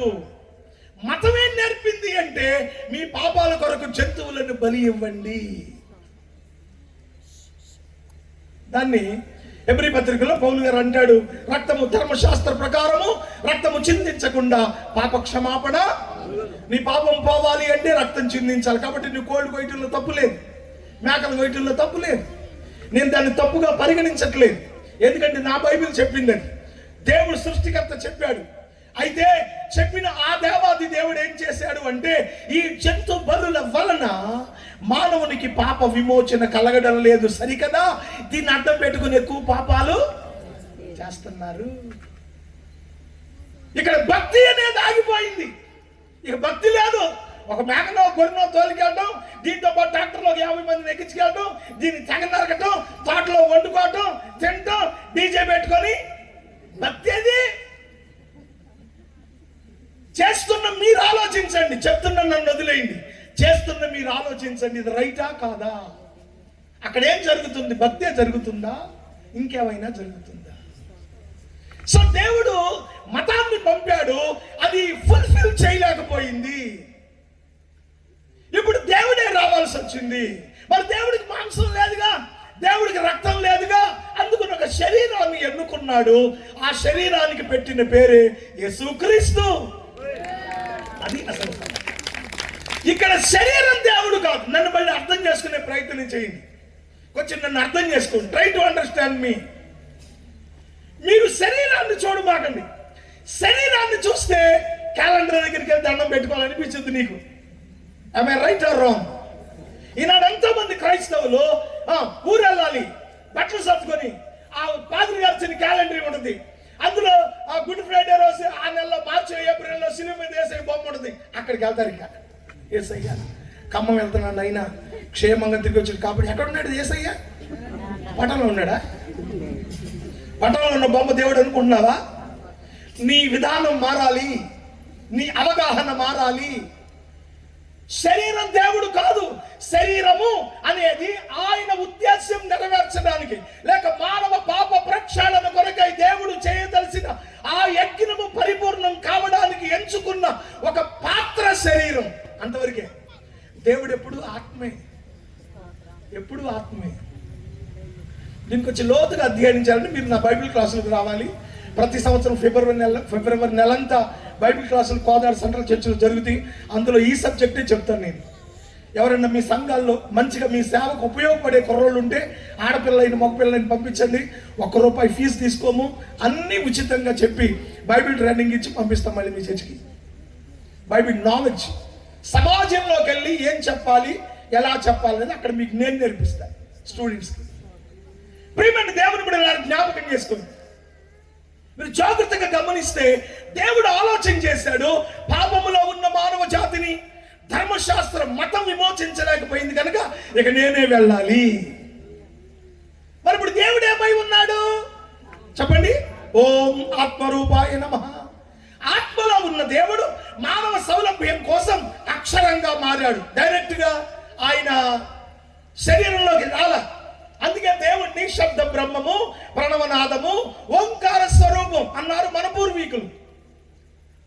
అంటే దాల్చాడట. అందుకే శాస్త్రంలో ఏతద్వేవాక్షరం బ్రహ్మం ఏతద్వేవాక్షరం పరం ఏతద్వేవాక్షరం జ్ఞాతి యో యదేచ్ఛతే తస్య తత్ అని రాశారు. తాళపత్రపీఠం అనే గ్రంథంలో పండితులు రాసి పెట్టారు. ఏంటది? ఆ ఆత్మ అయిన దేవుడు అక్షరంగా మారాడు కనుక ఓ మనుష్యులారా, ఓ లక్ష్మీపురం వాస్తవ్యులారా, ఆ అక్షరమే దేవుడు, అక్షరమే జ్ఞానము, అక్షరమే స్వర్గము. ఆ అక్షరమైన దేవుడిని పూజించాలి తప్ప ఏ రూపం పెట్టుకోవద్దు. నేను చెబితే ఆ మతం అని చెప్పాడు అనమాట. అది పుస్తకంలో ఉంది. నేను అడ్రస్ బుక్ కూడా ఇస్తా కావాలండి. తాళపత్రపీఠం అనే గ్రంథంలో ఈ మాట ఉంది. ఏతద్వేవాక్షరం బ్రహ్మం. దేవుడు అక్షర రూపంలోకి వచ్చాడు. ఎవరి అక్షర రూపం? యోహాను 1:1 ప్రకారం ఆది యందు వాక్యం ఉండెను, వాక్యము దేవుని వద్ద ఉండెను, వాక్యమే అది. నీ బ్రతుకు మార్చేది దేవుని వాక్యం. నీ బ్రతుకును సరిచేసేది దేవుని వాక్యం. నిన్ను పాపం నుండి విమోచించేది దేవుని వాక్యం. నిన్ను పవిత్రపరిచేది దేవుని వాక్యం. నీ పాప ప్రక్షాళన కొరకై రక్తం కార్చడానికి శరీరంలోకి దిగి వచ్చిన వాక్యం అనగా దేవుడు. మరిపేట బంగ్ల మన ఖమ్మం జిల్లాలోనే ఉందిగా, వరంగల్. మరిపేట బంగ్లాలో ఉప్పల వెంకటేశ్వర్లను కోమటాయన ఉన్నాడు. బాగా డబ్బు గలడు. ప్రభువు నమ్ముకున్నాడు. నమ్ముకున్న తర్వాత ఆయన ఆశయం ఏంటంటే అందరికీ సువార్త వినిపించాలి. ఈ క్రిస్మస్ సీజన్లో పెద్ద సభ పెట్టి కొన్ని లక్షలు ఖర్చు పెట్టి పేదవాళ్ళందరినీ పోగు చేసి ఉచితంగా బట్టలు పంచి పెడతాడు. ఆ సభకి కేక్ కట్ చేయడానికి అప్పుడు అధికారంలో ఉన్న మంత్రులను పిలిపిస్తాడు. డబ్బు బాగా ఉంది, అందుకు మించి ఖర్చు పెట్టే మంచి ఉద్దేశం గలడు, దేవుని కొరకు ఏదైనా చేయగలడు ఆయన. ఉప్పల వెంకటేశ్వర్లు మరిపేట బంగ్లాలో పెట్రోల్ బంక్ ఉంటుంది లెఫ్ట్ సైడ్ లో, తొర్రూరు రోడ్లో. ఓ సంవత్సరం నన్ను వాకింగ్ చేయడానికి పిలిచాడు. సభ తీర్చి కూర్చున్నారు 1000 మంది. నాకు తెలిసి ఒక 3-4 వేల మంది ఉంటారు. అప్పట్లో రెడ్డి నాయక్ గారు సాంఘిక సంక్షేమ శాఖ మంత్రిగా పనిచేస్తున్నాడు. ఆయన కేక్ కట్ చేయడానికి వచ్చాడు, అధికారంలో ఉన్నాయి. సో ఆయన అన్నాడు, వెంకటేశ్వర్లు నాకు బిజీ, ఓ 5 మినిట్స్ కంటే ఎక్కువ ఉండలేను అన్నాడంట. ఈయనకేమో మంత్రి గారికి కూడా దేవుని మాటలు వినిపించాలనే ఆశ. నా దగ్గరికి వచ్చి, అయ్యా మీరు నన్ను మన్నించాలి, మీలాంటి వాళ్ళతో ఈ మాట చెప్పే సాహసం చేస్తున్నాను, ఏమనుకోవద్దు, మీకు నాకున్న మంచితనంతో అడుగుతున్నాను, ఒక 5 నిమిషాలు వాక్యం చెప్పి మీరు కూర్చుంటే మంత్రి గారు కేక్ కట్ చేసి వెళ్ళిపోతాడు, తర్వాత మీరు ప్రసంగం చేదురు కానీ అన్నాడు. సరే, కన్వీనర్ పిలిచినప్పుడు వచ్చేవాడు ఎంత గొప్ప స్పీకర్ అయినా కన్వీనరే గొప్పోడు. వచ్చిన స్పీకర్ గొప్పోడేం కాదు. వచ్చిన స్పీకర్ ఎక్స్ట్రా అయితే ఆడికి ఎక్స్ట్రా ఉందని అర్థం. వాస్తవంగా కన్వీనర్ కంటే గొప్పోడు ఎవడు కాదు. నాకున్న అనుభవంతో చెప్తున్నా అంతే. కొంతమంది స్పీకర్లు వచ్చి కన్వీనర్లు పోయిస్తున్నారంట, చెబుతున్నారు నాకు. ఆడెవడో అన్నం తింటానికి 2 గంటలు బతివాల్సి వచ్చిందంట స్పీకర్ని. మరి ఆడేం తింటాడు నాకు అర్థం కాదు. అలిగి ఊరిచే వరకు పోతే 15 మంది వెళ్ళి మళ్ళీ తీసుకొచ్చాడండి. కేజీ ఆమదం పట్టిందంట సవర తీయడానికి. కన్వీనర్ కంటే ఎవడు గొప్పోడు కాదు. నన్ను అడిగాడు, అదేంటి సార్ చేద్దాం అలాగే 5 నిమిషాలు చెప్పు కూర్చుంటాలే అన్న. నాకు వాక్యానికి టైం ఇచ్చాడు. దేవుడు స్వరూపియా కురూపియా అనే ఒక మాట తీసుకొని ఒక 5 నిమిషాలు అంటే దేవుడికి రూపం ఉందా లేదా క్రిస్మస్ సందేశంలో తీసుకొని ఒక 5 నిమిషాలు చెప్పు కూర్చున్నా. ఆయన అన్నాడు, ఇదిగో వెంకటేశ్వర్లు పంతులు గారు చెబితే భలే ఉందయా, చెప్పమని ఇంకా ఇంటాలే కాసేపు, మా పిఏ చూసుకుంటాలే అన్నాడంట. ఇక ఇంక ఎక్కడలే అని పట్టరా ఆనందం వచ్చేసి నన్ను వాటేసుకొని, నా ప్రయత్నం ఫలించిందయ్యా, మంత్రి గారిని ప్రసంగం వినడానికి ఇష్టపడ్డాడు, ఇక నువ్వు చెప్పు అన్నాడు. నాకు ప్రసంగానికి ముందు ఈ మాట చెప్పే అలవాటు. కొత్త చోటుకి వెళ్తే మీకు ఏమైనా డౌట్ ఉంటే తర్వాత నేను చెప్తాను, నన్ను అడగండి, సభ దగ్గరికే రండి, ఏమి ఇబ్బంది పడక్కర్లేదు అని చెప్తా. ఆ మీటింగ్లో కూడా చెప్పేసా. వేదిక మీద మంత్రి గారితో పాటు చిన్న నాయకులు, పోలీసులు, సెక్యూరిటీ, చెత్త చెదారం ఓ 25 మంది పైనే ఉన్నారు. అసలు నాకు ఒక పక్కన మంత్రి గారు, ఒక పక్క ఆయన ఫ్రెండ్ కూర్చుని ఉన్నారు. మిగతా ప్రసంగం చేశాను, కూర్చున్నాను. మంత్రి గారు లేచి అన్నాడు, నా రాజకీయ జీవితంలో యేసు ప్రభువుని, దేవుణ్ణి ఇంత స్పష్టంగా చెప్పడం నేను ఎక్కడ వినలేదు. నేను కూడా రాజకీయ మీటింగ్లకు వెళ్ళినప్పుడు మమ్మల్ని పిలిస్తే, ఈ మతపరంగా పిలిస్తే యేసు ప్రభు గురించి 2 మాటలు చెప్పి పోవటం తప్ప ఇలా ఉంటుందని తెలియదు. ఈయన చెప్పే బోధ వింటుంటే నాకు కూడా యేసు ప్రభుని నమ్ముకోవాలనిపిస్తుంది, నా కోసం ప్రార్థన చేయండి అన్నాడు ఆయన. 2 ఏళ్ళు ఇక్కడ బతికే ఉన్నాడు అనుకుంటా, కాకపోతే ఇప్పుడు TRSలో ఎందులో పోయి ఉంటున్నాడు. సరే, అది ఆ లెక్కలు వేరే, మనకెందుకు లేదు. విషయం చెప్తున్నా. కూర్చున్నాం. ఈలోపు ఈయన మిగతా కార్యక్రమాలు చేస్తున్నాడు వెంకటేశ్వర గారు. ఈ మంత్రి గారితో వచ్చిన పర్సనల్ బాగా డీరెస్ట్ అనుకుంటూ పక్కనే ఉన్నాడు. ఇదిగో పంతులు గారు, ప్రసంగానికి ముందు నీకు డౌట్లు ఉండి అడగమన్నావుగా, నాకు డౌట్ ఉంది చెబుతావా అన్నాడు. చెప్తాను సార్. యేసు ప్రభు తండ్రి లేకుండా ఎట్ట పుట్టాడు చెప్పు అన్నాడు. సరైన ప్రశ్న, నాకు సరిపోయిన ప్రశ్న వేశాడు. చెప్తా సార్ అన్న అని ఇక్కడ సబ్జెక్ట్ మొదలు పెడదాం అనుకునే లోపు మంత్రి గారు అందుకున్నాడు. నర్మీరా, పంతులు గారిని అడిగి అంత తోడువా, ఆయన అట్ట పుట్టాడు కనుక దేవుడు అయ్యాడు, నువ్వు అట్ట పుట్టలేదు కనుక తాగుపోతాడు అయ్యావు. మంత్రి గారికి నేను చెప్పానా అట్ట అనమని? వాక్యం ఎంత విలువైందో, వాక్యం యొక్క శక్తి ఎటువంటిదో, వాక్యం ఎంత ప్రశస్తమైందో, వాక్యం ఎలాంటి కార్యం చేయగలదో తెలియడానికి మీకు ఆ మాట గుర్తు చేశాను. తూర్పుగోదావరి జిల్లా అమలాపురానికి 14 కిలోమీటర్ల దూరంలో ఉన్న కాట్రేనుకోన గేట్ సెంటర్లో మావుళ్ళమ్మ గుళ్ళో పూజారి చేపురోడు సుబ్రహ్మణ్య శర్మ గడ్డిగా జనులు వాక్యం చెప్తుంటే గుడికాడు తినేసి పొద్దున్న వచ్చాడు. కొత్త బట్టలు వేసుకుని, పట్టు బట్టలు వేసుకొని వచ్చి, అయ్యా రాత్రి మీరు చెప్పిన ఉపన్యాసం విన్నాక నేను మావుళ్ళమ్మ గుళ్ళో పూజారినండి, నా పేరు చేపురోడు సుబ్రహ్మణ్య శర్మ, ఆ ప్రసంగం విన్నాక మీ దగ్గరికి వచ్చి ప్రార్థన చేయించుకోవాలి, యేసయ్య నిజమైన దేవుడు నమ్మకం పుట్టిందన్నాడు. ఊరు పేరు అడ్రస్ చెప్పా, నన్ను మీరు డౌట్ పడాల్సిన పనే లేదు అసలు. స్తోత్రం చెప్పండి. వాక్యం ఆత్మ అయిన దేవుడు అక్షర స్వరూపిగా వచ్చాడు. అక్షర స్వరూపిగా ఉన్న దేవుడు మానవ పాప ప్రక్షాళన కొరకై యజ్ఞం చేయవలసి వచ్చింది. అందుకే శాస్త్రం చెప్తుంది, ఓం యజ్ఞోపదిహి. యజ్ఞోపదిహి అనగా యజ్ఞమే రక్షించును. ఓ మనుషుడా, నీ జన్మ కర్మ పాపము నిన్ను విమోచించి ఆ మతము చెయ్యలేని దాన్ని బ్రతుకులో చేసి నిత్య నరకానికి పోకుండా నిన్ను కాపాడడానికి ఒక యజ్ఞం జరగాలట. ఏమిటా యజ్ఞం? ప్రజాపతి దేవేభ్యే ఆత్మారాం యజ్ఞం కృత్వా ప్రాయశ్చిత్తః. సృష్టికర్త అయిన దేవుడే శరీరధారిగా శరీరంలో ఉండి చేసే యజ్ఞం. అందుకే ఆత్మ అయిన దేవుడు ఒక శరీరంలోనికి దిగి వచ్చాడు. లిఖ్వా గోప్తారాం మహత్కమౌదధిన కుర్యంతి హవ్యాయానా పర్వతాసీన్. సృష్టికర్త అయిన దేవుడు కన్య గర్భాన పుట్టి పశువుల శాలలో పరుండ పెట్టబడతాడు. ఇది శాస్త్రం చెప్పింది. ఈ ప్రపంచంలో కన్య గర్భాన పుట్టిన వాడు, పశువుల శాలలో పరుండ పెట్టబడిన వాడే సృష్టికర్త అయితే ఆయనే ప్రభు అయిన క్రీస్తుగా మనకు పరిచయం అయ్యాడు. స్తోత్రం చెప్పండి. ఆ శరీరంలోనికి వస్తే ఆ శరీరానికి యేసు క్రీస్తు అని పేరు పెడితే ఆ శరీరము ద్వారా మానవ పాప ప్రక్షాళన యజ్ఞం సిలువలో చేయబడింది. అందుకే రాజబాబు గారు ఉంటారు, కలువరి యాగమే లోక కళ్యాణము, సిలువ రుధిరమే పాప పరిహారము. కలువరి యాగం, కలువరి యజ్ఞం, సిలువ యజ్ఞం సర్వ మానవ పాప ప్రక్షాళన చేసే పవిత్ర యజ్ఞం. ఆ యజ్ఞము ద్వారా మానవ జీవితానికి పాప క్షమాపణ, పాప విమోచన దేవుడు అనుగ్రహించాడు. కనుక రాత్రి ఎవడైనా క్రీస్తు నందున్న ఎడల, యేసు క్రీస్తు నామంలోనికి నువ్వు వస్తే, యేసు క్రీస్తు నామాన్ని నువ్వు అంగీకరిస్తే, క్రీస్తుగా వచ్చిన దైవత్వాన్ని నువ్వు గ్రహిస్తే, మతము నీ బ్రతుకులో చేయలేని మహత్కార్యాన్ని దేవుడు నీ బ్రతుకులో చేస్తాడు. పాపం నుండి విమోచించబడతావు, నరకం నుండి తప్పించబడతావు, మోక్ష రాజ్యాన్ని స్వతంత్రించుకుంటావు. అట్టి కృప కూడిన మనకును విన్న గ్రామస్తులకు దేవుడు దయచేయును గాక. తలలో వచ్చి కళ్ళు మూసుకొని చిన్న ప్రార్థన చేస్తాను. ప్రార్థన.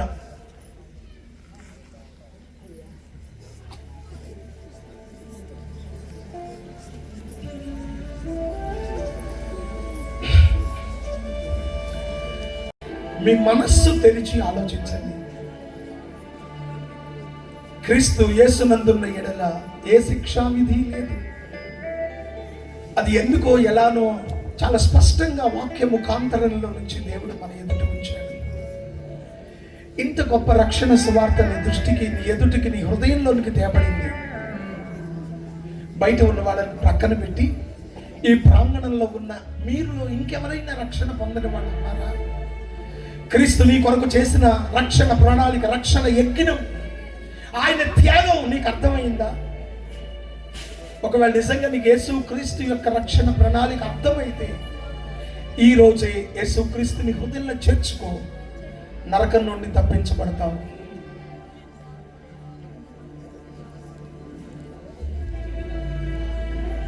ఎవరికి వారు ప్రార్థన చేసుకోండి.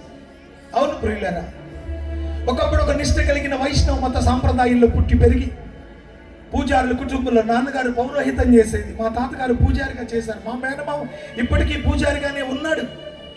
అటువంటి కుటుంబంలో నుండి 1978లో భయంకరమైన మరణకరమైన వ్యాధిలో 6 నెలల మరణంతో పోరాడుతూ మంచంలో పడి ఉన్న నా తల్లితో యేసయ్య కలలో మాట్లాడగా, ఆయన స్వస్థపరచగా మరణ పడక మీద ఉన్న నా తల్లి లేచి 30 ఏళ్ళు బ్రతికి మా ఊర్లో చర్చి కట్టి సేవ చేశారు.